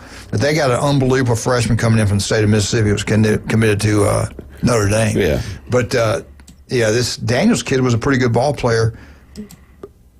I say I don't want to get in on that day. I'm gonna say that for tomorrow. I got a question. Sure. And maybe I'm just totally off base here. I might not even be talking about the right team. But that kid Hunter, is he a running back, a receiver? He's a defensive back and wide receiver. Okay, for Auburn, right? No. You're talking about who won the Heisman? No, I just remember seeing him in a game again. Maybe it was against they got the Kentucky. running back, Jaquez Hunter. That's yeah. Oh Yeah. That guy running back. He kicks ass and takes names. Oh yeah. And is he going to stay with him? No, he'll be playing NFL. Yeah. And we told everybody. I'd like to follow that kid. We told everybody, if you're Alabama, you're an elite running back. After watching this year's system, what they did, why would you go there? Do I blame Hayes for leaving? No. Yeah. You average carry the ball 6 times a game. And you're one of the elite running backs in the country. Everybody in the country wanted you. Georgia, Ohio State, Alabama was the top 3. No, I don't blame him whatsoever. All he did was a lead blocker for the quarterback. And look at the 2 schools he's looking at, Ohio State, Michigan. They're going to run the football. Big money. Not only that, but they're going to run the football. Yeah. Especially Michigan. I think that's going to be the leader to get them because they run the ball 50, 60 times a game. So, but either way, you did tell us this, and it did come to fruition. They're a passing team right now. Well, here we go. More on Auburn. Most NFL draft picks in the last 5 years. Auburn's a great school. If you don't think it's one of the top schools in the country, you can win a national championship there. Hugh Freeze gets it rolling. You'll see what I'm talking about. They're up there. They're one of the top teams getting people drafted also. But the number one team in the last 5 years is not Alabama. Georgia Bulldogs has 49 players been drafted in the last 5 years. That's incredible. And look who's just won national championships. Alabama is number 2 with 48. Michigan just won a championship a year ago, 15-0. They have 46 guys have been drafted in the last 5 years. LSU, how long has it been now? 4 years, 5 years since 2020? 2019. Yeah. So it's been a while. But they have 43 people been drafted from LSU, another top job in the country, I think. And then Ohio State, they've had 36 people drafted in the last 5 years. Number 6, Penn State, they've had 33 players drafted, and it's tied at 7. Clemson and Notre Dame, each universities have had 26 players drafted in the last 5 years. Then a team that's underachieved but has 25 guys drafted in the last 5 years. That's the Florida Gators. They have underachieved now. Yeah, absolutely. I mean, you should win 8-9 games every year. Every year, that's an elite job. That's your floor. Yeah. Oklahoma, Texas, and Oregon are tied at 10th. They had 24 players drafted. And next, the Auburn Tigers, along with Southern Cal, both of those in the last 5 years have 21 players drafted. So you got people, NFL talent like that, you should be winning football games. Oh, yeah. But they haven't. They haven't done it at Auburn 4 years in a row, losing seasons. They haven't at USC. They hadn't had any great years.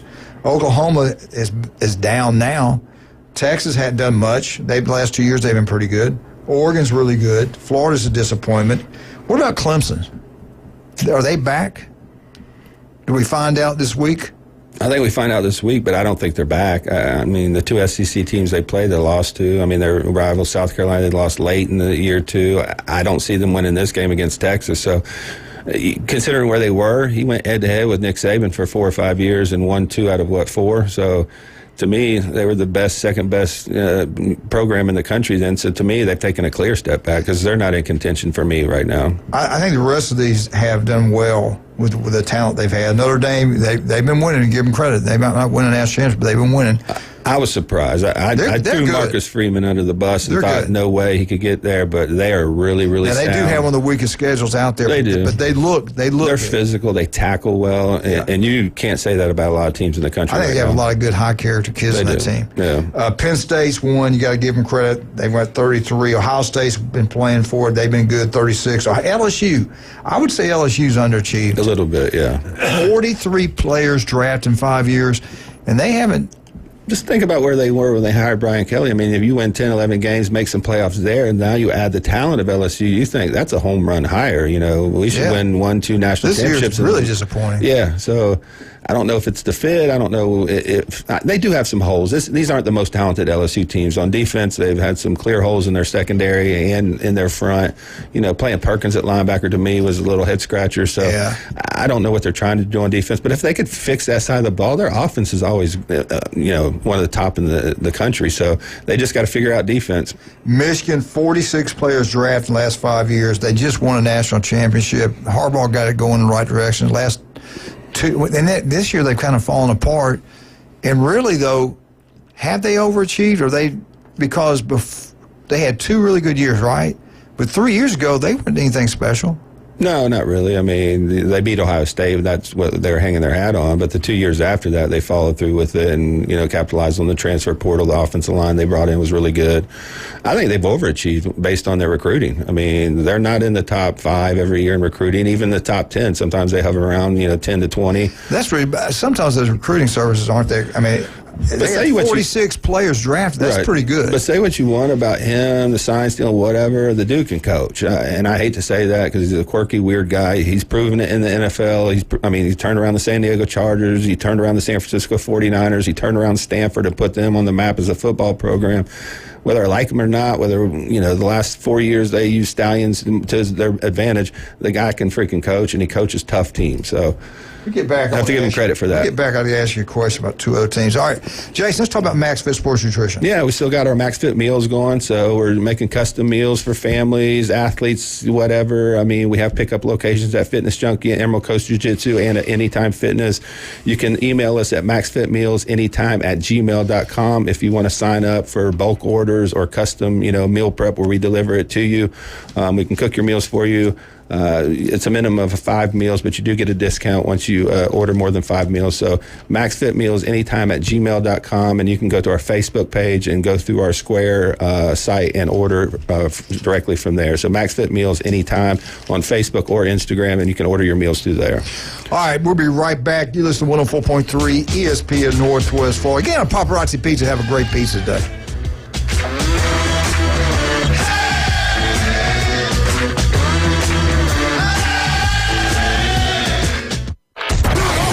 ESPN Northwest Florida.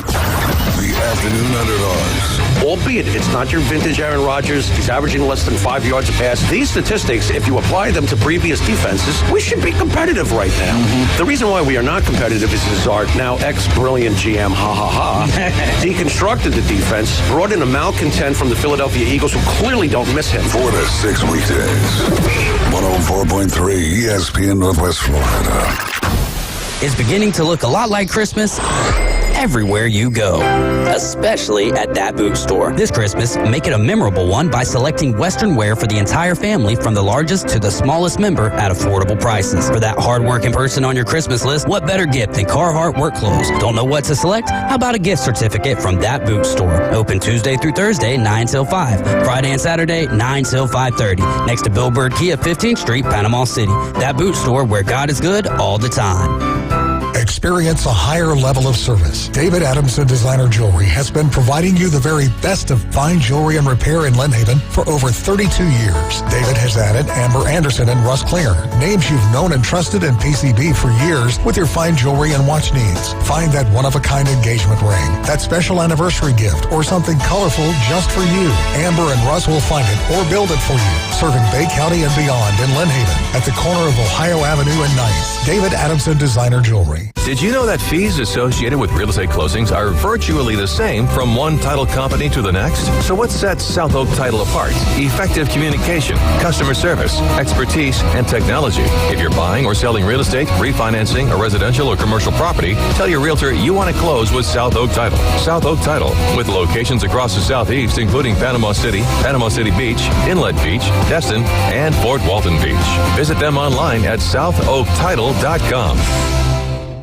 Now back to the Coach James Hale Show inside the J. Michael studio, where it's beginning to look a lot like cocktails. Lots and lots of cocktails. Merry Christmas from ESPN Northwest Florida. Bells will be ringing. This sad, sad news. Oh, what a Christmas. And welcome back. 104.3 ESPN Northwest Florida. Michigan Eddie. I was thinking about him. Wildcat, thank you. I asked you to play Christmas music this week. You have, and you've done a great job. Thank you so much. To the playlist, but I just can't do it. Well, it's Christmas, man. It's Christmas time. All right. We've got 3 teams I want to ask you guys about. I want you to be fair and balanced and just tell it from your heart. Have they overachieved or underachieved? We just talked about one category. They're the top 3 in everything. And the 3 teams are Georgia, Ohio State, and Alabama. Most viewed teams since 2016, those 3 teams. This past year, those 3 teams. Most NFL draft picks last 5 years, Alabama, Georgia's number 1, Alabama 2, Ohio State's 5. Most on the NFL 53 roster right now, Alabama 61, Ohio State 49, Georgia 45. So just about everywhere, recruiting, who is always up in the top 3 recently? It's been those 3 schools. Out of those 3 schools, why don't they win the national championship? I mean, you look at Alabama, all those years you had all the recruits. Before you could transfer out. We didn't win it every year. Did we underperform, overperform? Out of the three, who's done the best?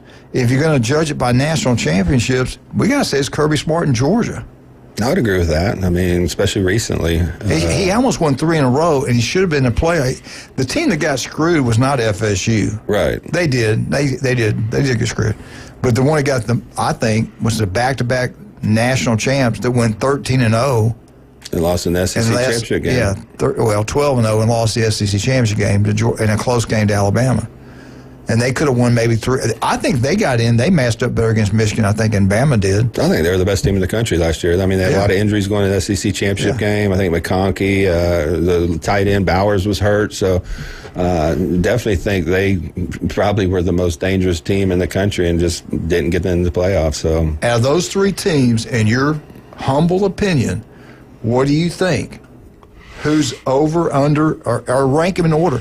What is your disappointments and what are your approval of those 3? As an Ohio State person, obviously Ohio State's disappointed the most. There's no question. Yeah, they've underachieved. I mean, you look at some of the teams that they had, and that team that lost to Georgia 2 years ago wasn't even half as good as the team this year. Not the roster, yeah. Not quarterback was better. Yeah, yeah. Other than C.J. Stroud, this year's team's way better. Yeah. And they just can't ever seem to, for whatever reason, they can't catch a break. It's either a call or a call they don't get, or they're going to run a fake punt, and Kirby calls a timeout a nanosecond before they run. I mean, you can't make this stuff. A kicker who's missed 1 field goal all year misses a 49-yarder bad after he already made another one, drilled it like an extra point. It's Ohio State by far is the most disappointing. So y'all the judging on national championship. I guess I get it. But you look at record the record though. I think their record might be better. I don't know if it's better than Georgia. I know it's better than Alabama's. It's about national championships, though. I mean, when you build that much of a roster, when you put that much money into it, hire the coaches that you hire, and keep retooling everything. Right. When you win 10 games every year, you make the playoffs. It's about winning titles, and that's where Day's failed in the bigger moments. Yeah, so we'll see. I'm a little encouraged because Day said the right things at a press conference yesterday. Now, I've said this before on here, and I'm going to say it again now. If you're a coach, and James and I coach, when it was your fault. You know. I mean, we had a game, we played Choctaw, I was defensive coordinator, we gave up 49 points. That's on me. Yeah. That's not anybody but me, okay? And you got to have some real, self-analyzation, like, what are we doing that is not working? And they have to do that on offense. I mean, they have tremendous offensive players, and they didn't use them. Like, what are you doing? But that scares me. I mean, what are you doing? Now, if they pull another bonehead like that again, they won't beat Tennessee. If they play like they're capable, like they should, they'll do very well. And I think they'll probably end up playing for the whole thing. Will they win it? I don't have any idea. Well, we saw this 2 years ago when they lost to Michigan. Everybody put them and buried them and said they were done. And they should have won that game. And they should have won the whole thing. And looked like the better team, if we're being quite honest. I mean, for 50 minutes, 55 minutes, it just depends on the mindset. To me, Ohio State clearly has been the one that's underperformed or underachieved. Whether you like the regular seasons, Big Ten, championships, which they haven't won in 4 years either. So that's underachieving for itself. Beating Michigan's always been the goal. Winning the Big Ten's always been the goal, and then winning a national championship's just cherry on the top. And they haven't done that in 4 years. So to me, Ohio State's underachieved based on the talent. I think Alabama's exactly where they should be. I mean, Saban's won national championships. He's at the end of his career. He hasn't won every year. The young upstart protege Kirby comes in, brings in all the talent, uses Saban's kind of things that he taught him to build a program. He let one get away. They could have beat Michigan. Definitely, he let that get away. Yeah. Play calling, the first half defense, and they make adjustments at halftime. But you got the best player. I say again, they had the best player in the country. Edge guy, you have him dropping in the flats, covering the flats, not on the line of scrimmage. Yeah, but and they changed it and they shut him down. More the outlier than the consistent. The consistent with Ryan Day's been, we went and played Alabama in the national championship game, decided to, play 4 linebackers on Devontae Smith, and then we go in against Michigan this year and decided to run right at their 2 All-American, defensive tackles. It's just, I said this the day after the Michigan game. It's almost like the opposing coaches, like, here, if you would run that for us, it'd be a good game, and they go out there and do it. Is there anybody out there who's a better head coach than Kirby Smart? I think Dan Lanning could get there just because of the Nike. he worked for but they remind me of each other. I mean, to me, that's why I always talk about when everybody's like, fire Ryan Day, go get this guy. The only two guys I know would be an upgrade would be Kirby Smart and Dan Lanning. Dan Lanning's got a lot of, things that he can afford because of Phil Knight backing that too. I mean, he can just pick whatever recruit and say, hey, I want that guy. And we're all helping make them wealthy. For sure. And I said that I tell you, the one thing, as a former coach, the one thing that Lanning does and Kirby does that Day does not do is he's not afraid of the moment. Right. He'll run fake punts. He'll do stuff that's open up the offense. Yeah, and Day will not. Day puckers up. He does. Look how Oregon attacked our secondary. I mean, that was the strength of our team, our defensive line. He just goes after him. I don't care. We're going after him. Our receivers are better than yours. I don't care what the rankings say. We're going to attack.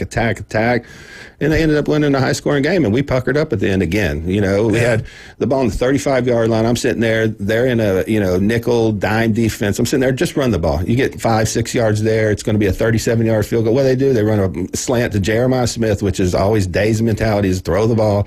And they get an offensive pass interference call that cost them the game. And I'm like, you didn't even need to do that. Just run the ball, run another 10 seconds off. You mismanaged the clock at the end again. So now, I'm on board with allowing Day to learn, but when you lose to Michigan for the fourth time in a row and you got fifth coming up, if they're going to Ann Arbor, they lose that one, then some discussions need to be had. I'm of the mindset where he's like the Pirates, having people walk the plank. Ryan Day's on that plank. For sure. And he's walking. And you pull another bonehead, you're going to walk right off that plank right into the ocean. If they go into Tennessee and run the ball 35 times between the guards and don't target Jeremiah Smith, I think he'll be gone. Yeah, that just made no sense. Talking about play calling, Kirby Smart won the game when they called the fake punt in the SEC championship game. That was a great call. They executed it. If they blocked one guy, he'd take him to the house.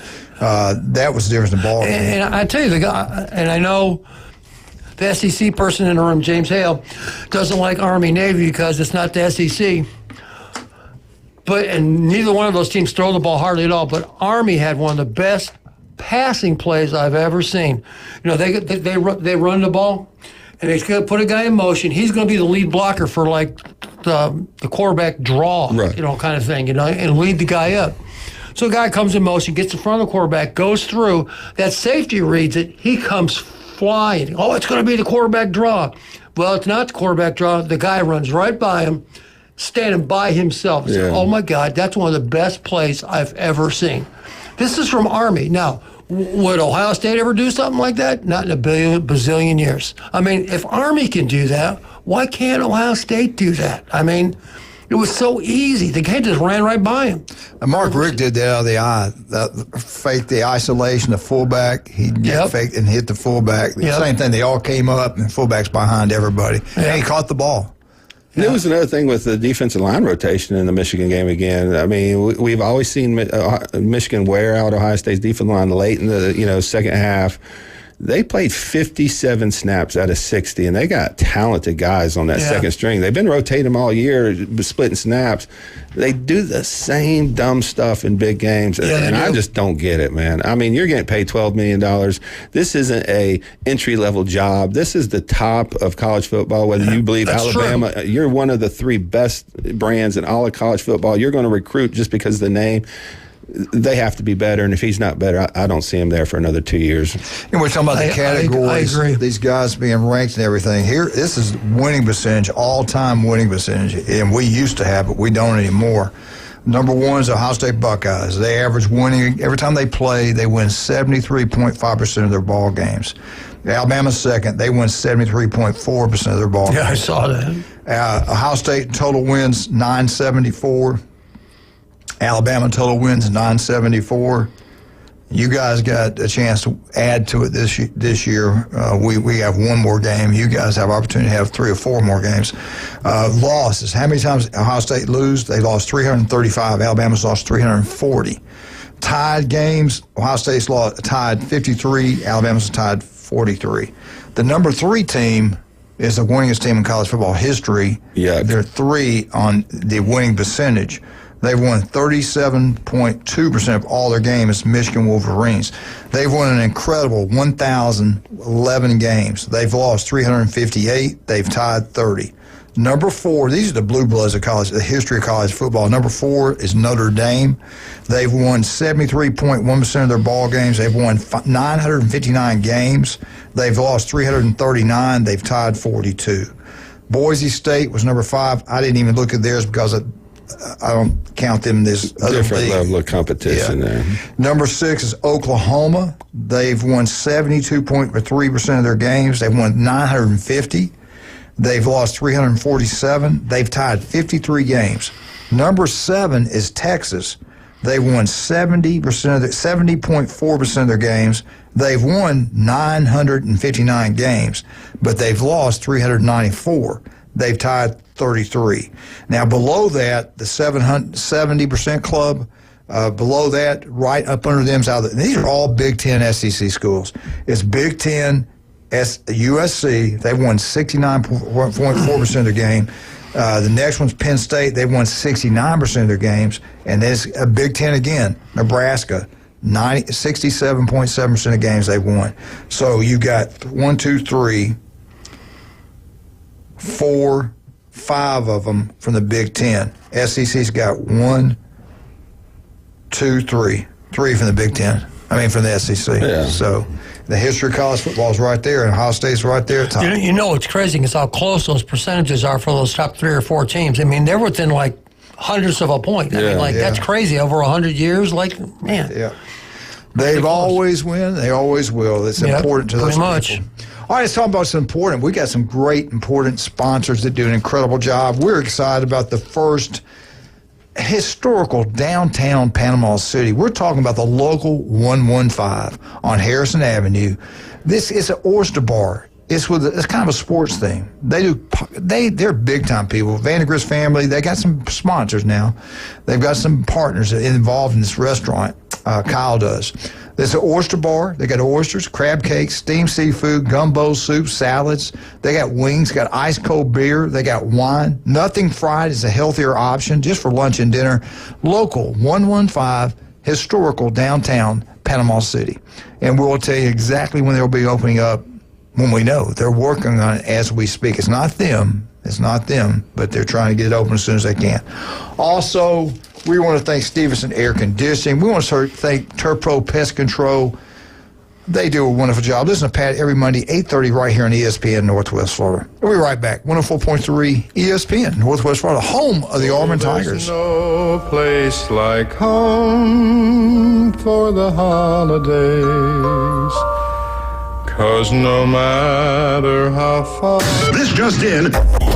Get the latest sports news, scores, and updates from 104.3 ESPN Northwest Florida. Follow us on Facebook for exclusive content, behind-the-scenes action, live streams, and the chance to interact with your favorite hosts. Stay connected. Stay connected. Stay connected. Join the conversation on Facebook, YouTube, and Instagram. Search for ESPN Northwest Florida and crush the follow button. I follow you on social media. We're always here to keep you in the game. This is Joanna with ESPN Northwest Florida. Here is your weather forecast on this Tuesday morning. As we head into this afternoon and evening, partly cloudy skies and a high of 74 with a very light wind. For tonight, a variety of slight fog and some clouds and a low near 64. Tomorrow, partly cloudy and slightly foggy and a high around 71. For Thursday, slight fog and a high of 67. This weather forecast is brought to you by Earthworks of Northwest Florida. Thank you for tuning into ESPN Northwest Florida. Rely on it. Turf Pro Lawn and Pest Control. They take pride in caring for their customers' property by providing lawn and whole house pest control. Whether you have roaches or any other unwanted bugs in your home, Turf Pro has you covered. Or if your lawn needs weed control, fertilize, insect control, Turf Pro has you covered by providing custom treatments to meet your property's needs. No property is the same, so why should it be treated that way? Turf Pro, where the blue and yellow trucks make your lawn green. Call 850-890-5820. Okay, I have to tell you, I was just looking on eBay where I go for all kinds of things I love, and there it was. That hologram trading card. One of the rarest. The last one I needed for my set. Shiny like the designer handbag of my dreams. One of a kind. eBay had it, and now everyone's asking, ooh, where'd you get your windshield wipers? eBay has all the parts that fit my car. No more annoying. Just beautiful. Whatever you love, find it on eBay. eBay. Things people love. Welcome to It's The Coach James Hale Show. But I believe diversity is an old wooden ship that was used during the Civil War era. Live from the J. Michael Studio. 104.3 ESPN Northwest Florida. The snowman was a jolly happy soul. Little corn-cob pipe and a button nose and 2 eyes made out of coal. And welcome back. You better be good. You better, for goodness sakes, you better be good. Nice try. Hey, you think we'll get anything? I'm not. I know that. Manly's getting a lump of coal. Yeah, Manly won't get anything. All right, I want to get this in. ESPN, FPI, Tennessee at Ohio State. 7 o'clock kickoff. This is Saturday, December 21st on ESPN. Ohio State Buckeyes are favored by 7 points. 10-2 Ohio States have a 67.8% chance to beat Tennessee, which is 10-2 also. Ohio State's quarterback, Howard, he has 27 touchdowns. He's thrown for 2,860 yards. He's a 72.3% passer. Ohio State's offense averages 36.5 points per game. They also average 423 yards per game.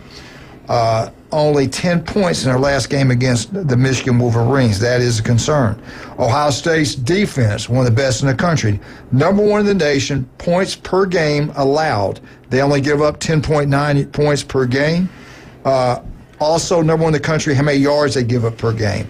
They only allow 241 yards per game. Again, 67.8% chance to win the ball game. I don't think the weather's going to be a big deal. It gets in the 20s up in Knoxville. I was listening to an article about their coach and their players. I don't think that's going to be an issue. It's going to be, if Tennessee can start fast, if Ohio State comes out of the game, gets the lead, they're going to be in trouble. If Tennessee can come out, can run the football, and keep Ohio State's offense off the field, win the kicking game, they're going to have a shot. How do you guys think it plays out? What does Tennessee have to do to win, and what does Ohio State got to do to win? What's your key to the game? Tennessee's got to, stay on schedule. They got to get 4 or 5 yards on first down, running the football. They got to keep Ohio State's defense honest. They can't just, drop Nico back and throw 35 times a game, because he hasn't proven that he can win those type of games. So they got to control the offensive line or Ohio State's defensive line and not let them win the game for them. Ohio State's secondary is really good. I mean, they've had some issues early in the year, but they've kind of corrected that. Burke's playing better. Igbenos is getting less penalties, but you got Downs and Lathan Ransom, both All-Americans this year, so the back end of that defense is going to be really good. For me, it's going to be Tennessee's offensive line in the run game. Can they establish that early in the game? If they can, I think this is going to be a close game. I think it's a game Tennessee can win. And how does their defensive line attack Ohio State's offensive line, which is down 2 starters? I mean, if they can control the game, hit Howard, early in that game, I think it's going to be a rough day for Ohio State. If Ohio State can keep Howard upright, I think the biggest mismatch in the game is Ohio State's wide receivers versus Tennessee's back 7. So I think they got a huge advantage there. So if the offensive line plays well for Ohio State, I think they win. If Tennessee's defensive line controls the game, I think they win. All right, Jim. Ohio State has seen this all year. They put the receivers 1 yard from the side. They spread the field like no other team in the country. What do the Buckeyes do? Do they go man coverage and then a running back gets a little seam and he can maybe take it to the house, or they run zone, they mix it up? What do you think they're going to do on defense? I think they'll mix it up. I think if they can stop number 6, I can't. What's his name? Samson, Dalen Sampson. That's the guy they got to stop. Right. In my opinion, he's very good. I looked it up yesterday. He's run for like 100 yards than everybody. I mean, he's all SEC. To me, I don't care how far the guys go out. That ain't what they got to do. The 6 or 7 in the box got to stop number 6. I don't care about the guys out there. And they got to keep Nico from escaping the pocket with his legs. He hasn't been that good in the pocket throwing the football, but he can get out of the pocket and run. Can they stop him with 6 people in the box? I don't know. We'll find out. And I looked this up yesterday because you know me and stats. I like to look stuff up. And when they lost to lost to Arkansas and they lost to Georgia, Tennessee allowed 9 sacks. They were sacked 9 times. Yeah, right. How many? And they say, they got that great defensive line. Okay, in 2 games, their 2 losses, you know how many sacks they recorded? 2. None against Georgia, 2 against Arkansas. So, yeah, they're very good on defense. I've seen them, too. They are. That number 27 is very good. He's very good.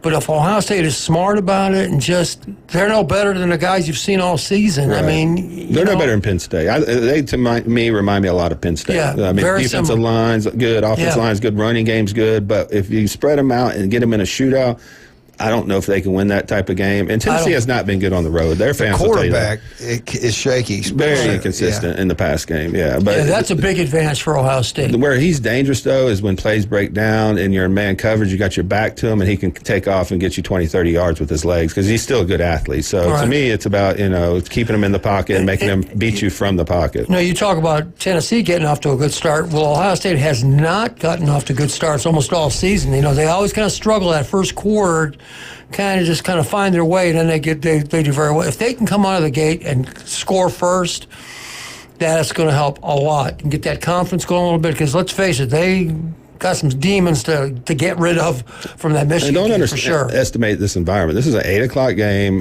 first playoff game in Ohio State history versus an SEC team. It's going to be wild. It's going to be loud. I mean, it's going to be cold. It's going to be a big home field advantage for Ohio State. So that's another thing you got to factor in. They have the drones out. They're going to have the drones. They're going to have pyrotechnics. And they're going to be in red on red. Yeah. And I did look at a picture. It did look pretty good, but still, I like the classic. I do, too. Now, game day is going to be at Notre Dame Friday, and then they're going to get up. I guess they got 2 crews because they got to build a set and all that. Then they're heading down to Columbus. Yes. They'll be there for the Tennessee Ohio State game. It's now. It's not on. It's on ABC. It's on ESPN. Yeah. So will Fox be there doing game day? Have y'all heard? I'm not sure if they're doing anything really. Yeah, I have no idea. ESPN has the rights to the college football playoffs. Yeah. And I don't know how much the weather's going to play a role. As a player myself, I told the story before. We made the playoffs my junior year in college. We had to play Nevada, Las Vegas, and they wanted nothing to do with that weather. Right. And it was like low 30s, high 20s, whatever. But Tennessee's a little closer than Las Vegas, so I don't think it's going to be that big a deal. Remember the Georgia game? Remember their sideline heaters went out? It was 52 degrees. You know what I'm saying? So we're saying it's not going to matter. If you're worried about heaters and 52-degree weather, 15-degree weather is going to be a problem. And it's going to be a problem for both teams. It's not just going to be Tennessee. Ohio State does not want to play in 15-degree weather. If it was their choice, I think they would go to Lucas Oil Arena and play in an indoor stadium because of the way they're set up. Yeah, because if you throw the ball, I'd rather be warmer. For sure. Because the ball gets slick. I mean, it's hard to grip. I mean, your hands are cold. Everything feels like stone. When you get hit, it hurts worse. You fumble easier. I mean, and Ohio State's not built like a traditional Big Ten team. They're not some big lug that's going to run right at you. They're going to spread you out and try to throw the ball, usually, except against Michigan. So we got about 2 minutes. Right. Let's talk about Max Fit Sports Nutrition. You do have gift cards. You can go down there and buy one for a great Christmas gift. Yeah, we have gift cards. So if you're not sure what your loved one wants, you can come down, get them a gift card. They can come down, utilize our free sample bar to try some of our products out to see what exactly they want. We have a certified sports nutrition on staff. I know a lot of people are signing up now for New Year's resolutions, trying to get in better shape, trying to change their lifestyle and get a little healthier. And like I said, we do have the healing peptides. Look up BPC 157. It's great for arthritis, connective tissue injuries. If you have a ligament, muscle, bone type of injury, these are phenomenal to accelerate the healing on those. So come down and check us out. Hey, get on to all of our sponsors. Go visit them. They're wonderful people. They do an incredible job. J. Michael, South Oak Tile and Closing, Stevens Air Conditioning, Dr. Chad Mitchell, That Cajun Place, and all the other great people we have. Great lineup today. Ron's got a great show lined up for you, the Inside Drive. Dave and the Underdogs also have a great job. We're going to have all the bowl games. We're going to have Auburn basketball through Christmas break. Keep it right here on ESPN Northwest Florida 104.3. And we are 30 seconds away from being out. Thank you, Wildcat. Appreciate that. I do have to say, Auburn basketball stole our signs because they beat the dirt out of us last weekend. Well, I know in basketball, is Ohio State down this year? Auburn's good, man. Auburn's one of the best teams in football. I think it's more just Auburn's that good. Auburn's that good, but I do think they may have mishired this last time. They went with the inside guy, what's his name's been there with Ohio State. His son played there, Diebler, and they gave him a shot. I don't know if it's going to work out. We'll see. Yeah. We shall see, and we'll be back right here tomorrow. Right on 104.3 ESPN Northwest Florida. Okay, fellas, get ready. That was very good, Simon. Naturally. Very good, Theodore. ESPN Northwest Florida. We're taking the inside drive.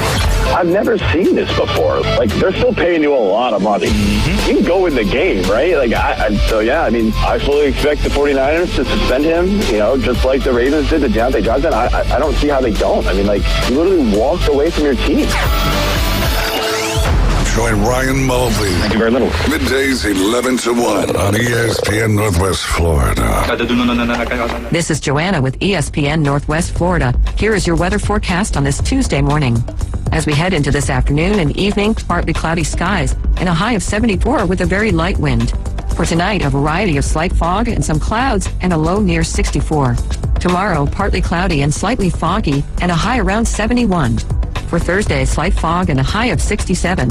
This weather forecast is brought to you by Earthworks of Northwest